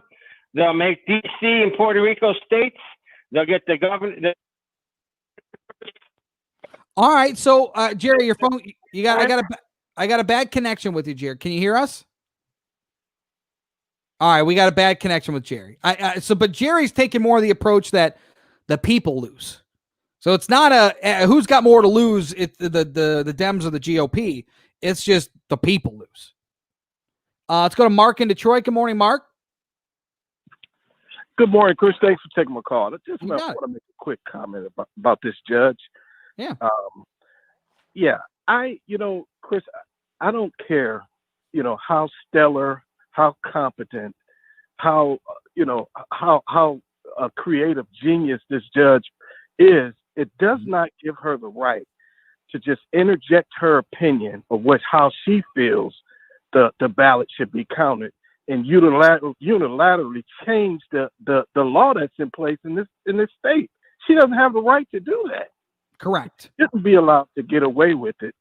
And I disagree with that caller that called in and said, well, if it is appealed, it'll get upheld. No, I don't think so, because she doesn't unilaterally get to change the law in this state, and it should be appealed and it should be overturned.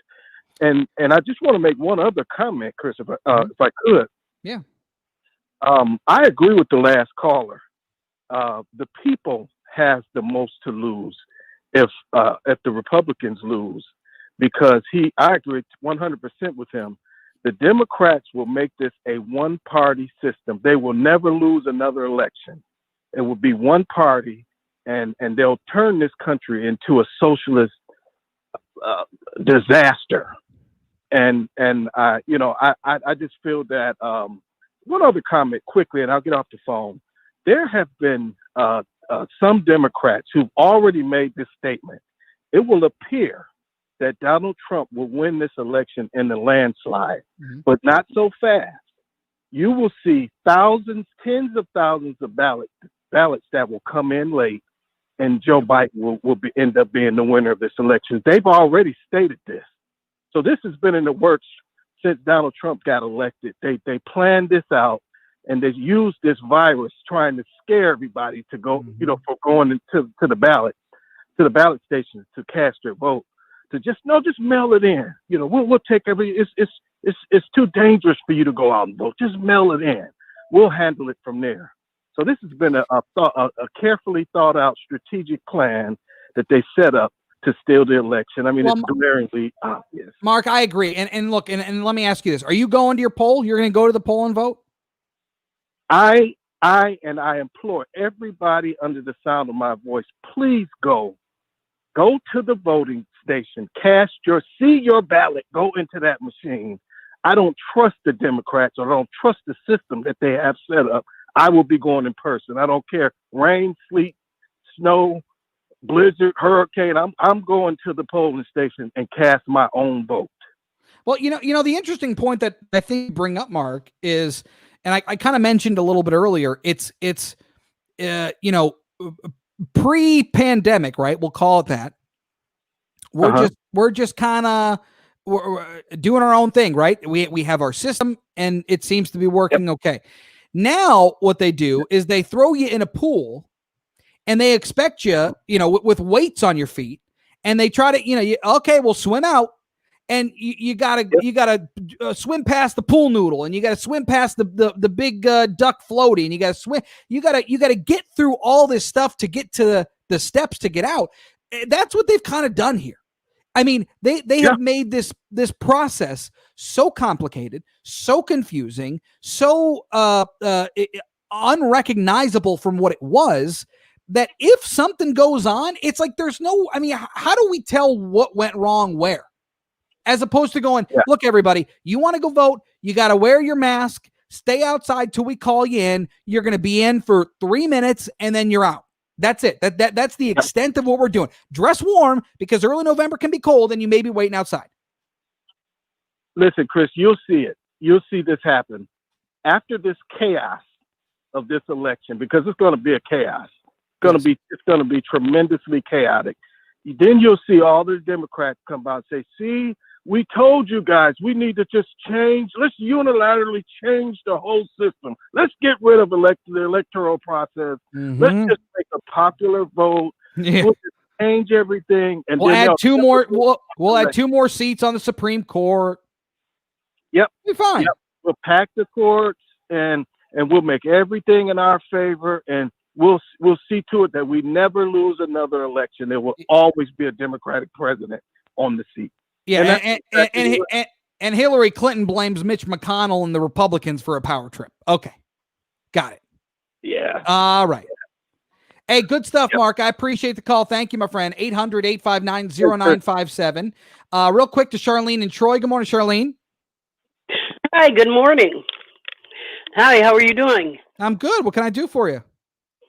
Well, I just wanted to say, I wish you'd have on Norm Sinclair. He wrote an article that was printed in D Business back in 2018, November-December issue, called Medical Monopoly, that the Congress created these general purchasing organizations that were supposed to make health costs cheaper for hospitals, and instead, then the Congress went back and changed more laws that is making the healthcare more expensive, that these general purchasing organizations are making a fortune and have tremendously driven up the cost 4 times the rate of inflation over the last 40 or 50 years for healthcare and for pharmaceuticals. Now, and here's Gary Peters. Oh, I passed laws to reduce the cost of pharmaceuticals. Well, if you did that, why did President Trump have to issue an executive order to force the pharmaceutical costs down? Right. Interesting stuff, Charlene. I'm sorry I'm up against it. I got to run. We'll pick it up again. 800-859-0957. 800-859-0WJR. More of your calls and texts coming up next here on the Frank Beckmann Show. Chris Renwick filling in. Hey, and if you want, you can watch the show on Facebook and on YouTube. We're live there. All right. 11:13 off to the roadways we go with Dana Clark. This report is sponsored by T-Mobile for Business. T-Mobile Business Advantage. Right now, get up to 90 days of unlimited free on business plans when you switch. Stop by for details. Plus taxes and fees. Complete port within 60 days. Customers over 50 gigabytes per month have lower speeds during congestion. Video at 480p. Unlimited on our network. See T-Mobile.com for details.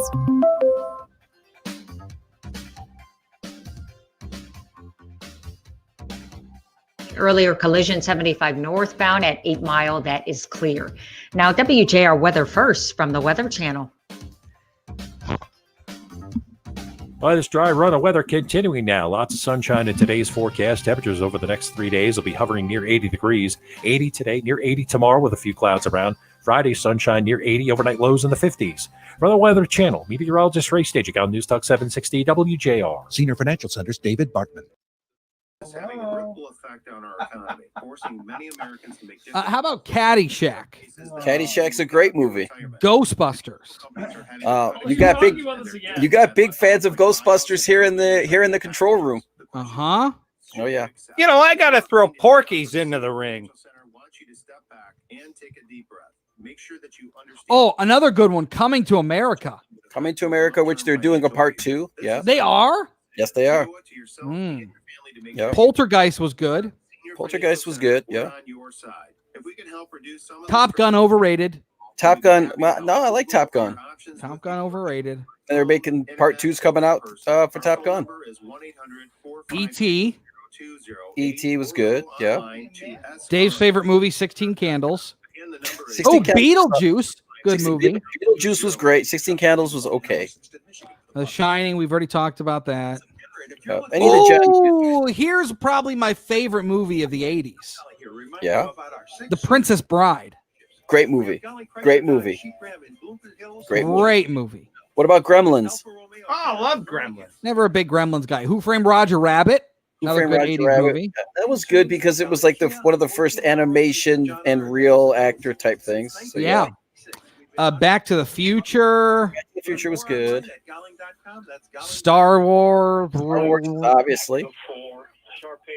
All right, I'm moving on from this, but yes, there's some good 80s movies. A lot of good 80s movies. Patrick. I have stuck with the Dynamite for, oh my goodness, probably 5-6 Yeah. years. People remark on really how well my dog. Lonnie says the first Muppet movie. Yeah, I guess. That was a good one. They get a regular diet. Which one? The first Muppet movie. Oh, yeah, there you go. It's a pandemonium. They can be Yeah. Rich says any teen pervy movies. LOL. Oh, Stripes with Bill Murray. Oh, right. There's a great movie. Yes. Right. Yes. Good call. Yes, that's Good fantastic. call. Yeah, that's a great movie. Young Guns. Also, I don't know that I ever saw Young Guns. Lost Boys. I don't really remember Lost Boy. I think I've seen it. I don't remember it. Great movie. Really? Great movie. Which is my podcast. I always assume once they gave it that title. Awesome movie. That was the two Coreys and Patrick Dempsey. Kiefer Sutherland. Oh yeah. Okay. Vampires. Yeah. Oh, they were vampires? Yeah, in Santa Clara, California. All right, so I must not have seen that. Great movie. And a good soundtrack, too. We have an accepted team that cares about you. We go above and beyond. Ed says Teen Wolf. Yeah, Teen Wolf was all right. So come and see us. 10 Mile and Haggerty and Farmington Hills. Not as good as the But Howl. I've got this pack of 4 Shar-Pei rescue dogs. Jimmy. Somewhere in Time. Oh, that's the one that was filmed at Mackinac Island, right? I have stuck with the Dynamite for At the Grand Hotel with Christopher Reeve. Yes. Yeah. Superman. Yep. Superman. The Sandlot is fantastic. Sandlot is not an 80s movie, though, I don't believe. I don't think so. I think it's 90s. But I love The Sandlot. Sandlot's good. That was my jam. It's a pandemonium. Yep. They can be half asleep and they're up and thrilled. Yeah, the 80s were a good time. Wait until a problem presents itself. It's far better. Let me see here. Happy and healthy at all times. Dynamite for life. You won't believe how happy your dog will be. People do ask how they get Dynamite. I tell them I get my Dynamite. Ed says Young Guns. That was a good movie too. DITE.com. Yeah. Coming back. Here we come. All right. The Frank Beckmann Show. News Talk 760 WJR. Now in for Frank. Here's Chris Renwick. 800-859-0957. 800-859-0WJR, the number for you to call or text. Greg from Canton says, with control over the executive and legislative branches and constant stacking of the judicial system, we are as close to a dictatorship as we ever come. So it's the country that has more to lose if Trump and McConnell get reelected. John in Chesterfield, as a mailman, I see the third wave of absentee ballots coming out. No name on the ballot. It only reads current resident. This could be another way to rig the election. Nothing changed in the data to justify opening gyms. So basically they should have opened a long time ago. I agree with that. Counting voters after the election is over tells the Dems exactly how many mail-in votes they need. Crazy. Unlock Michigan just announced they reached over 500,000 signatures. I hadn't seen it. We actually just had Fred Zolick on this morning. So we will see if we can touch back in base with him. All right, 800-859-0957, 800-859-0WJR, the number 40 caller text. Let's go to Kristen in Sterling Heights. Good morning, Kristen. Hey, Chris, you're doing a great job. Oh, thank you. So, hey, I'm really upset about this ad that's running on Fox 2 Detroit. It's from the Biden campaign, and it talks about Trump cutting Social Security. Now, I know they put out different ads, and there's arguing about it, but this particular ad has been fact-checked by the Washington Post, no friend of Trump. It's gotten 4 Pinocchios. It literally, the headline says, Biden campaign attacks a Trump Social Security plan that does not exist. Yeah. I mean, we disagree about so many things. This is the left telling the left that this isn't true. So why is this running on a local affiliate? And this is all also running in Florida, where there's a big senior population. To everybody listening in the audience, we have to keep the media honest because they don't want to do it themselves. This isn't right. This just isn't right. Well, look, here's the role as I see media, right?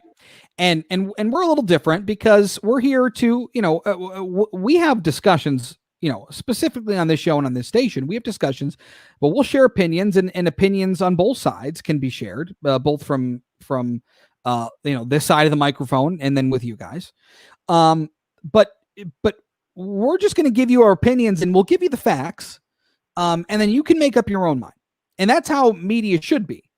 Now, here's the other part of this is, and we talked about it a little bit yesterday, it's becoming more difficult to be an informed voter in this country than it is to become an uninformed voter. And the onus really, to some extent, needs to be placed on the voter to find out, to wade through the nonsense and get to the heart of an issue. Like, go to Joe Biden's website, go to Donald Trump's website, and look what they're saying. I mean, go to Joe Biden's website, honestly, and look what he's saying. Look, I mean, it's craziness. I take your point. But everybody is working and trying to take care of their families. Sure. My parents are senior citizens, my aunts and uncles. This scares them. And it's not true. The Biden people have been fact-checked by people that agree with them all the time. And I just don't think that it's okay when everybody agrees this ad isn't right, that it's still running. So I would implore everybody listening, let Fox 2 know what you think of this, because this isn't okay. They're putting out something that, the fact checkers say has gotten 4 Pinocchios. There literally isn't a plan to cut Social Security. Correct. So they're not even arguing about details.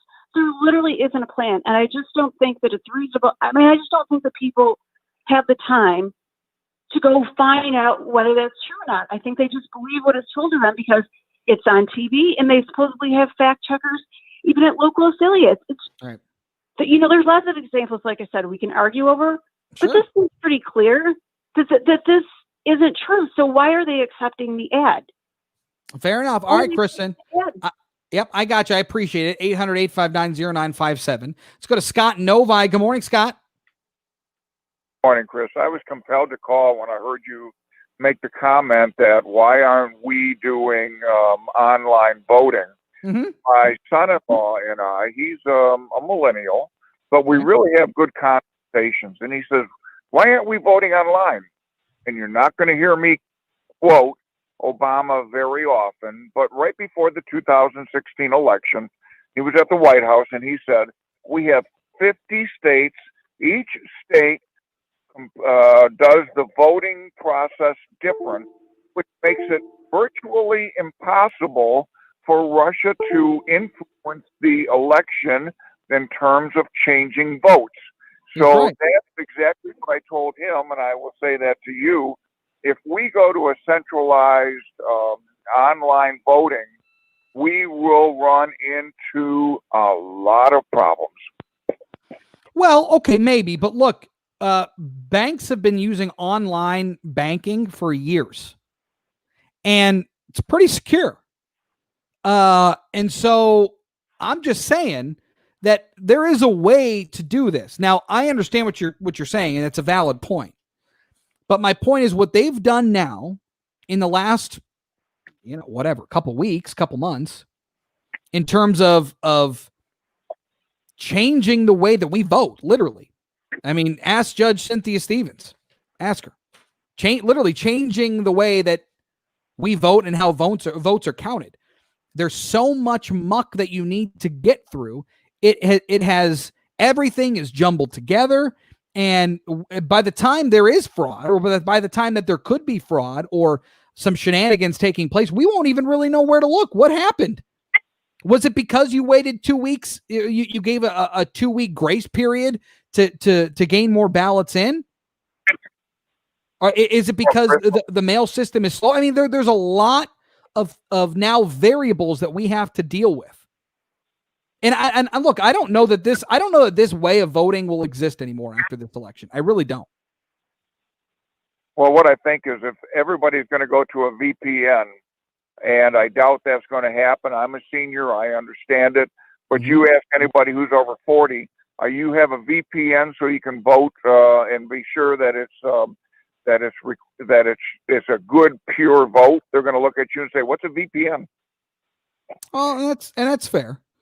I mean, but eventually we will get to that point. I don't know. Maybe it won't be next election. Maybe it won't be in 10 years. But eventually we will get to that point where people will know. And again, I mean, look, you'll know at 8:01 who won the election in Novi, or you're in Novi, but who won the election in Michigan, who won the election in Ohio or Pennsylvania. You'll know right away. There won't be any. And if you're a military, or if you're out of town, all you got to do is log on and vote. You don't even need. There will be no absentee ballots. Scott, I appreciate the call. Good thoughts. 800-859-0957. 800-859-0WJR, the number for you to call or text. We're live on Facebook and on YouTube this morning, so you can watch the remainder of the show there. We'll get some more of your calls and texts coming up next here on the Frank Beckmann Show. Chris Renwick in for Frank, but we got to make a pit stop on the roadways, check things out there at 11:26 with Dana Clark. This report is brought to you by Positive Coaching Alliance. Got issues with youth or high school sports? Positive Coaching Alliance can help. PCA, a national nonprofit, offers more than 1,000 free online resources for youth and high school sports coaches, parents, students, and administrators. Visit PCADevZone.org. Okay, the roadways are still watching an accident. Chris, now blocking 2 lanes, 94 westbound at Wayne Road. Stop and go traffic from Vining. Those left 2 lanes are blocked by that collision. Now, WJR Weather First from the Weather Channel, sponsored by North Bloomfield Properties. If you're looking for a place to call home, let North Bloomfield Properties find the best place for you and your family. They also provide pre-screened quality tenants to their property owners. They love to match good people to good homes. Contact them today, northbloomfield.com. First day of fall kicks off. Sunshine, 69, going up to a nice warm 81 today. Tonight, a few clouds, your low 57. Thursday, clouds in the morning, sunshine later, still warm, a high of 79. I'm Dana Clark, WJR News with Dick Hafner in about 3 minutes.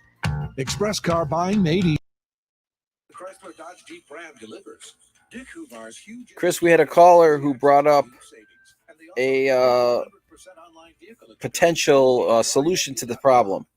Okay. And that is every time you mail in your ballot, you get what would be the equivalent to a returned registered receipt. They send you back something that said that they got it, they signed for it, and it went to where it had to go. Now, obviously, there's no way that they'd be able to do all that. The cost and would be and the time to take would be probably not doable. But fair enough. But you know how you send stuff return registered receipt and then you get the little receipt back. So yep, absolutely. So visit BoyneGolf.com to plan your time here. That's BoyneGolf.com. The pandemic interrupted the global auto industry and auto shows around the world, but the industry didn't stop. All right. Let's see here. Boy, we got a half hour left of the show. It's just flown by today. Yeah, it's gone by pretty fast. So here's this. This is breaking this morning that we got to get to still. The GOP-led committees release interim report on Hunter Biden and the Burisma probe. Continental Structural Plastics, Axalta, and Eckhart. What's it say? I just want to read it here a little bit. Spaniel named Lady and Blackmouth Cur, and it's a lot of responsibility on the dog. My dogs don't have any health problems because they're eating what they need to eat. DINOV Dynamite is like pouring a multivitamin right onto their food. We'll be scooping our Dynamite, then squirting the liquid chops and the fish oil. They start selling. See how happy your dog will be. I get my Dynamite at DINOVICE.com. State police say they have found the vehicle, but not the driver, who struck and killed a Macomb County road worker on the shoulder of the eastbound I-94 in St. Clair Shores. What other questions do you have for us today? Did you also see the story, since you were speaking about Costco earlier? Did you see the story about the item that that was pulled from the shelves? That Costco reportedly pulls Palmetto cheese after the founder calls Black Lives Matter a terror organization. They pulled it? They pulled a product? Yeah, Costco has reportedly removed Palmetto cheese from store shelves after the owner of the pimento cheese brand called Black Lives Matter a terror organization. Wow. He made a public Facebook post on August 25th. The Senate Health and Education Committee is Wow. So now Costco when they sell the product. Now when they asked Costco, the Costco said that they had no comment at the time. But what kind of contract do they have with the cheese company? That I don't know. Are they going to buy them out? I'm not sure what's going to happen. Wow. We'll have to keep an eye on that one. Yeah. The Centers for Disease Control, Dr. I Redfield. don't know. You saw that The Supreme Court is honoring the late Gail Sayers had passed away today. I did. I just saw that. Yeah. That's a bummer. Yeah, another good movie, obviously, which Gail Sayers' character was involved with, Brian's Song. Oh, Brian's Song, sure. Yeah. Fierce determination. In doing so, she encouraged others who have their own battles with illness, including employees here in the court. And she emerged victorious. But I thought that was very interesting. Yes, Rich. You guys are doing a great job. Hi, Richard. You're doing a great job. Against President Trump.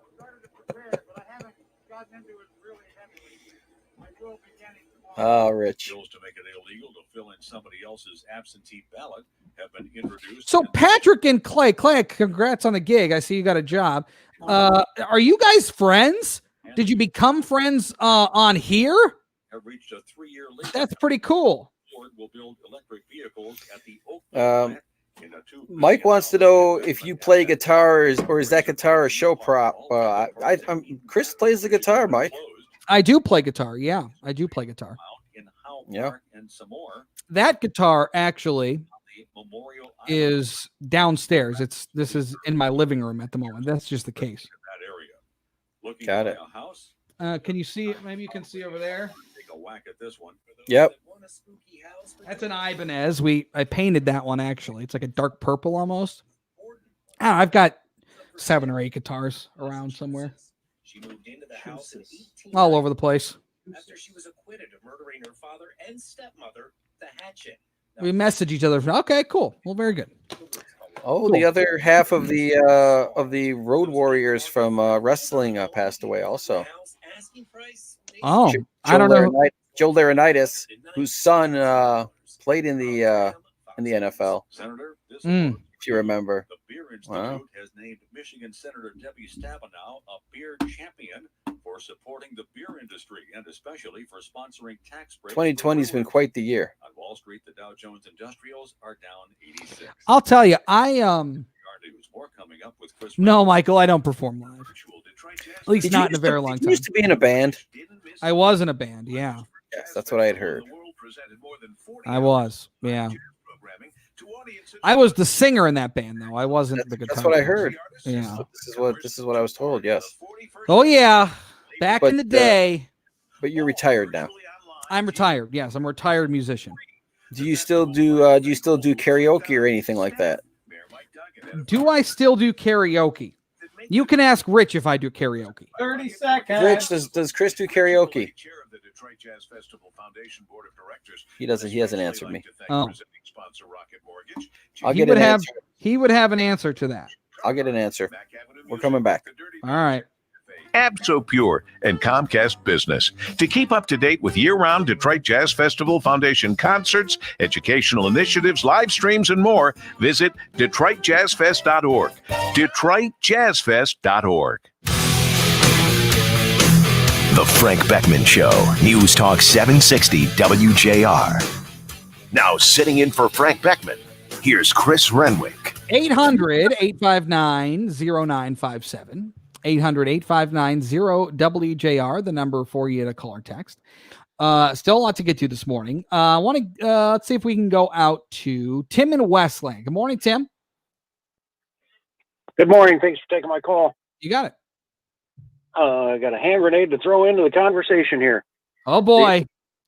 The electors for the President of the United States by federal law are to be appointed this year on November 3rd.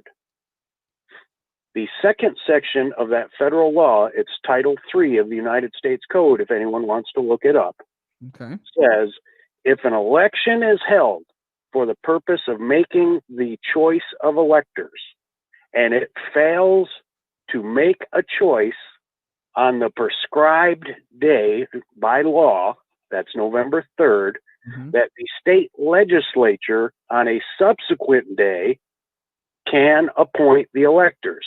So if the recounts are going on and the Republican legislature in Michigan wants to, they have federal authority granted to them to appoint the Republican electors as of November 4th.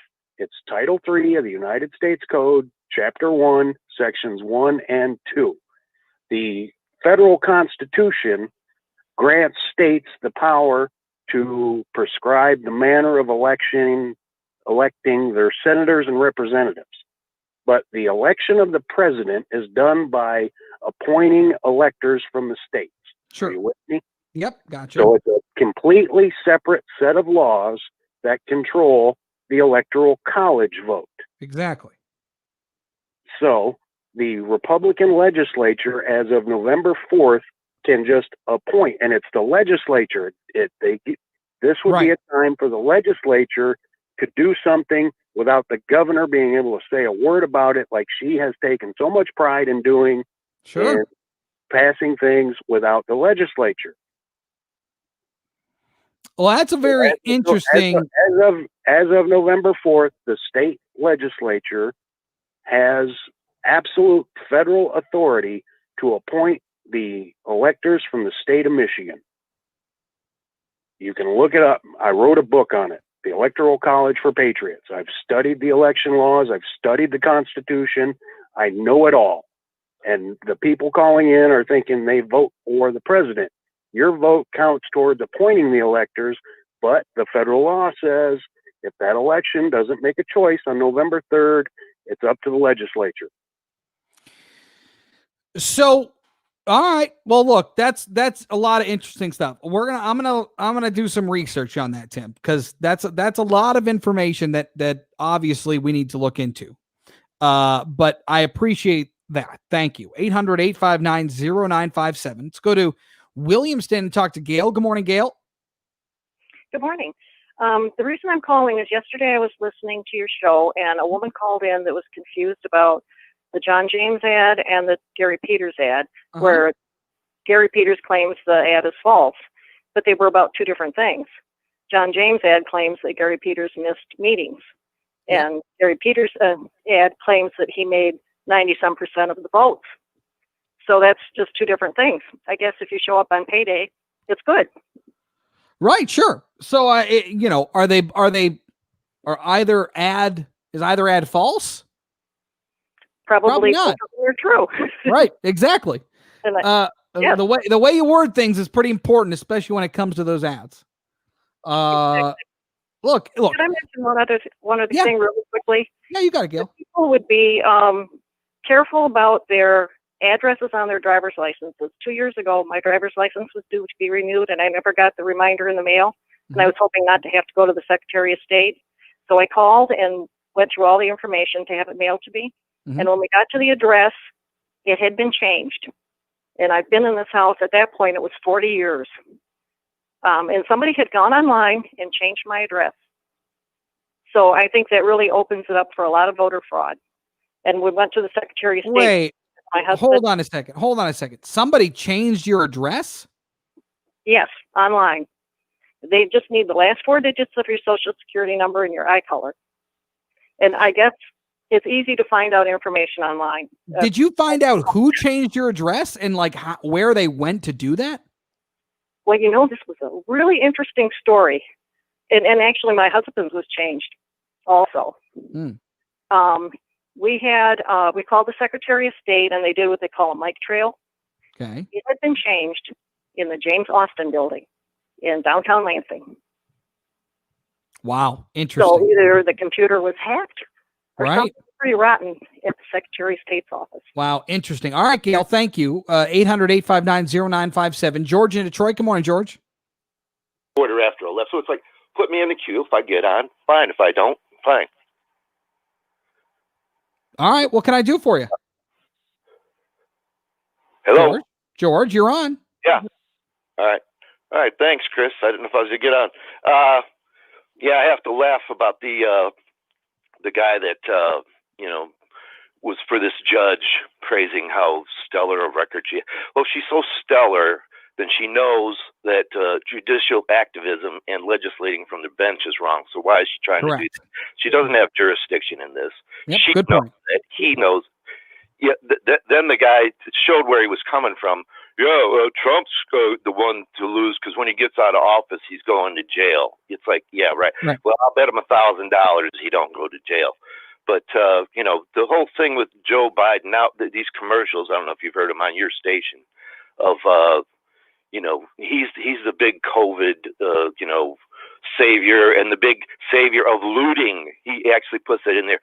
Except for the Democrats they finally in their debates for the, candidacy, in the last debate, the last half hour of a 2-hour debate mentioned COVID. And it was a softball thing. They didn't dwell on it. And as you know, he called President Trump a hysterical, xenophobe, fearmonger when he, banned China, travel from China. And just right down the line, his whole campaign's based on a lie. Sure. Oh, we lost George. All right. Well, George, I appreciate the call. Thank you. I got to run to traffic and weather at 11:42. We'll check that out with Dana Clark. Dana. 94 westbound at Wayne Road, accident blocking your 2 left lanes. Seeing those brake lights from at least Vining Road. Also construction today, 96 westbound between Novi Road and Old Plank. The right lane is closed. Scheduled daily 9 a.m. to 3 p.m. through Thursday. Now, WJR Weather First from the Weather Channel, sponsored by the Metro Detroit chapter of Sheet Metal and Air Conditioning Contractors National Association, SMACNA. SMACNA contractors fabricate, install, and service heating and cooling, ventilation systems, build metal roofing, and much more for your commercial, industrial, public, or residential project. They take all the necessary precautions, getting the job done right and on time. Hire Detroit's best. Visit smacnad.org. We're off to a great start now. Sunshine warming us up nicely here as we head on through today. And for that matter, the rest of the week looks gorgeous. Lots of sun today, 80 degrees. Tonight, some clouds into the mid-50s. Tomorrow, a few clouds around low 80s. Friday, mostly sunny with highs in the low 80s. From the Weather Channel, I'm meteorologist Ray, staging on News Talk 760 WJR. Tune in at 3 p.m. every Saturday for the Veterans Perspective with host MVAA Director Zenata Adams. Presented by the Michigan Veterans Affairs Agency. Veterans Perspective, Saturdays at 3 on News Talk 760 WJR. Attention SSI and other federal benefit recipients. If you did not file a tax return last year and have children under 17, you must act now to get the $500 economic. All right, let's see here. Get more on your comments here.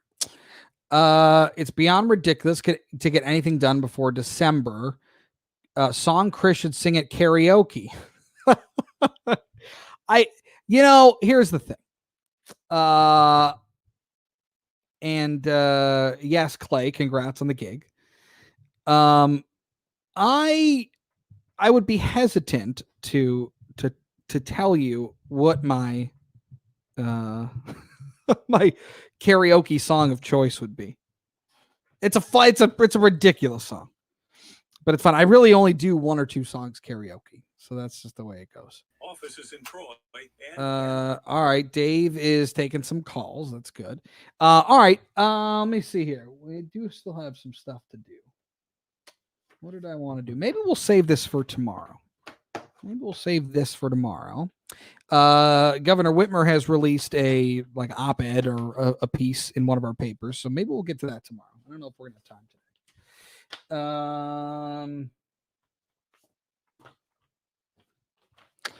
today. We got to touch on this story as well.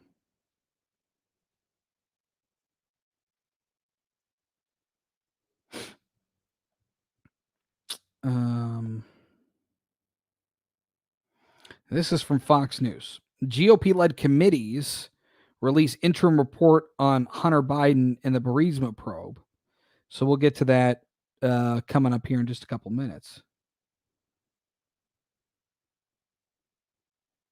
Sorry. Order wireless. At Henry Ford Health System, we've always been all for you. But what does that mean as we begin offering more services and lead our community through a pandemic? All right, Chris, we'll have a new list here for you for the final segment here. The health of its people, all for preventing illness as aggressively as we Say that again? We'll have a new list for you here for the final segment. Oh, okay. Let's see how many you can get to before the end here. My driver's license was stolen. I'm scared that my vote may be compromised. Well, I suppose that's a possibility. Yikes. That's not great. I can't get an appointment at Secretary of State till mid-December. Can you let me know if I can still vote? Yeah, you should be able to vote. You should still be able to vote. Is your license expired, Jennifer? See everything we're doing to maintain a safe, clean environment. Your driver's license was stolen. Oh, so you don't have it. Attention, SSI. Were you able to get a replacement? File a tax return last year and have children under 17. Well, you'd have to call somebody. I don't know what what that would be. Those kiosks at that are all around town to get that done. I think that's And use the non-filer tool. What is Patrick talking about? The Greatest American Hero theme song. the one song I sing karaoke. Really, the song from The Greatest American Hero. That's not the song. He's guessing. Oh, the one song that you sing karaoke to. Do you want to know what it is? I'll tell you guys if you want to know. Well, I told you what my 2 songs are that I do karaoke. So yeah. So the only song that I do karaoke, okay, is a song called Grills. Grills. And it's Nelly featuring Paul Wall. Okay. They're rappers. And All right. Grills. I think we're coming back here. Are we coming back, Rich? We're coming back. We're coming back. All right. Talk 760 WJR. Now in for Frank. Here's Chris Renwick. All right, welcome back. 800-859-0957. We'll get to more of your calls in just a minute. Want to make sure I gave this to you. The GOP-led committees in D.C. have released an interim report on Hunter Biden and the Burisma probe. The Senate Homeland Security and Finance Committees today released an interim report on their months-long joint investigation into Hunter Biden's role on the board of the Ukrainian natural gas firm Burisma Holdings and his alleged, quote, extensive and complex financial transactions. Homeland Security Committee Chair Ron Johnson of Wisconsin and the Finance Committee Chairman Chuck Grassley of Ohio said their investigation has, quote, faced many obstacles from the Democrats on their committees and that executive agencies, quote, failed to comply with document requests. The chairman added that there remains much work to be done in their probe. Hunter Biden is the son, of course, of Joe Biden. His work background played a stirring role in the Trump impeachment efforts this year. Now, this 87-page report stated that former President Barack Obama and his administration officials knew that Hunter Biden's position on the board of Burisma was, quote, problematic, and that it interfered in the efficient execution of policy with respect to Ukraine. This investigation has illustrated the extent of which officials within the Obama administration ignored the glaring warning signs when the vice president's son joined the board of a company owned by a corrupt Ukrainian oligarch. Hunter Biden joined Burisma in April of 2014. At the time, reportedly connected the firm with consulting Blue Star Strategies to help the natural gas company fight corruption charges in Ukraine. So that's new this morning. Now, they're saying that work still needs to be done, so we'll keep an eye on that as well. All right, 800-859-0957, 800-859-0WJR. Head on out to Grosse Pointe, talk to Marty. Good morning, Marty. Morning, Chris. How are you? I'm good. What can I do for you? Long-time listener, first-time caller. A couple of comments, and then what I wanted to talk about. First, how does Mr. Positive get on so often? I find that amazing. Unbelievable, to be honest with you. And I don't find him to be that positive, but that's not really why I called. You asked the question earlier if Donald Trump loses, what's going to happen? Mm-hmm. My take on it is this: the only people that are going to lose is the citizens of the United States. That's all. Not one politician, Republican, Democrat, Independent, life is going to be adversely affected by whatever happens at the polls. The same way when they passed a health care act, were they affected at all? They're in a wholly different world than what we are forced to live in. Mm-hmm. Completely. Sure. So really, and I mean that, the only one that's really, I think, is trying to do what he thinks is right for the American people is President Trump. I really honestly believe that. You may not agree with all that he wants to do, but he's the only one that has that focus, I believe, Yeah. And then the one last thing. Yep. Last week, ML Elric, is that how you pronounce it? Yeah. ML. Was on ML, and he was talking about President Trump. Mm-hmm. And first of all, he just blatantly called him a liar. And then he says he lies just like Kwame Kilpatrick. But I think there's a significant difference between a convicted felon and the president of the United States. To compare the two is really disingenuous, and I think it spoke volumes for how biased that the gentleman is. That's it. I'm done. I really thank you for the time, though. I appreciate it. All right, Marty. I appreciate you taking the time to call in and listening. We appreciate that. I look, ML has his opinion, and that's fine. I would disagree with that, but that's ML's opinion. Let's go to John in Flushing. Good morning, John. Hey, John. John. Going once, going twice. All right. Let's go to Bill in Detroit. Bill, good morning to you. Yeah, can you hear me, Chris? I got you. Chris, you forgot to read in your article that they're linking this Hunter Biden to a European human trafficking ring and prostitution scandal. You got to remember all those are important facts during an election year. And how about Mitt Romney responding to the... I didn't see that in the story, Bill. Yeah, I'm just reading it right here to you. And here's Mitt Romney's comment. Well, it's illegitimate of the government to be using taxpayer money to try to mess up a political opponent. Isn't that what the Democrats did to Trump? I mean, the projection is so sick. By the way, I even hate my liberal neighbors now after what I've discovered about the Democratic Party. I can't stand my liberal neighbors anymore. I see them as aliens. They are not people I can even talk to. They're sick. They're sick if they support this Democratic Party, what they're doing. And by the way, these judges are all compromised. Why do you think they keep opposing the Republican stance over this changing in election? It's pervasive. It's throughout the country, and Trump's really in trouble when it comes to honesty and using our court systems to be a fair arbiter. They're not fair. They're activists. And this is why your listeners have to understand the virus was a conspiracy come true. It was a collaboration between China and the Democratic Party. They knew this day was coming. This is how they planned it. You can't argue a virus. And they had the cover of a virus to be able to change our election strategies. That's what's so sick about it. And if we vote them in, we do need to become like Venezuela, and we do need to take what we get.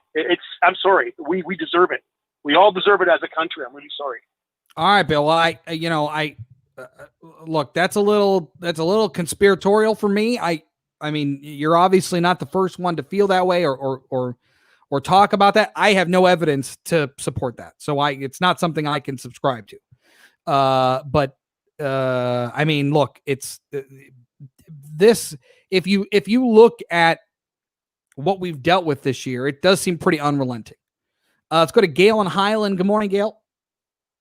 Good morning, Chris. How are you? I'm good. What can I do for you? I just wanted to announce that Stand Up Michigan has made its goal of 500,000 signatures. And next week, we're going to be on our way to the Secretary of State's office with all 500,000 signatures and get this 1945 law repealed. Unlock Michigan, you mean? Yeah. Yeah. Did you collect votes? Yeah, I did. Did you go through training? Did you have like a training session on how to do this? Online, but nobody told me what to do as far as, there was no people saying do bad things. You know what I mean? Right. Nobody was telling you to do illegal things to gather signatures. Exactly.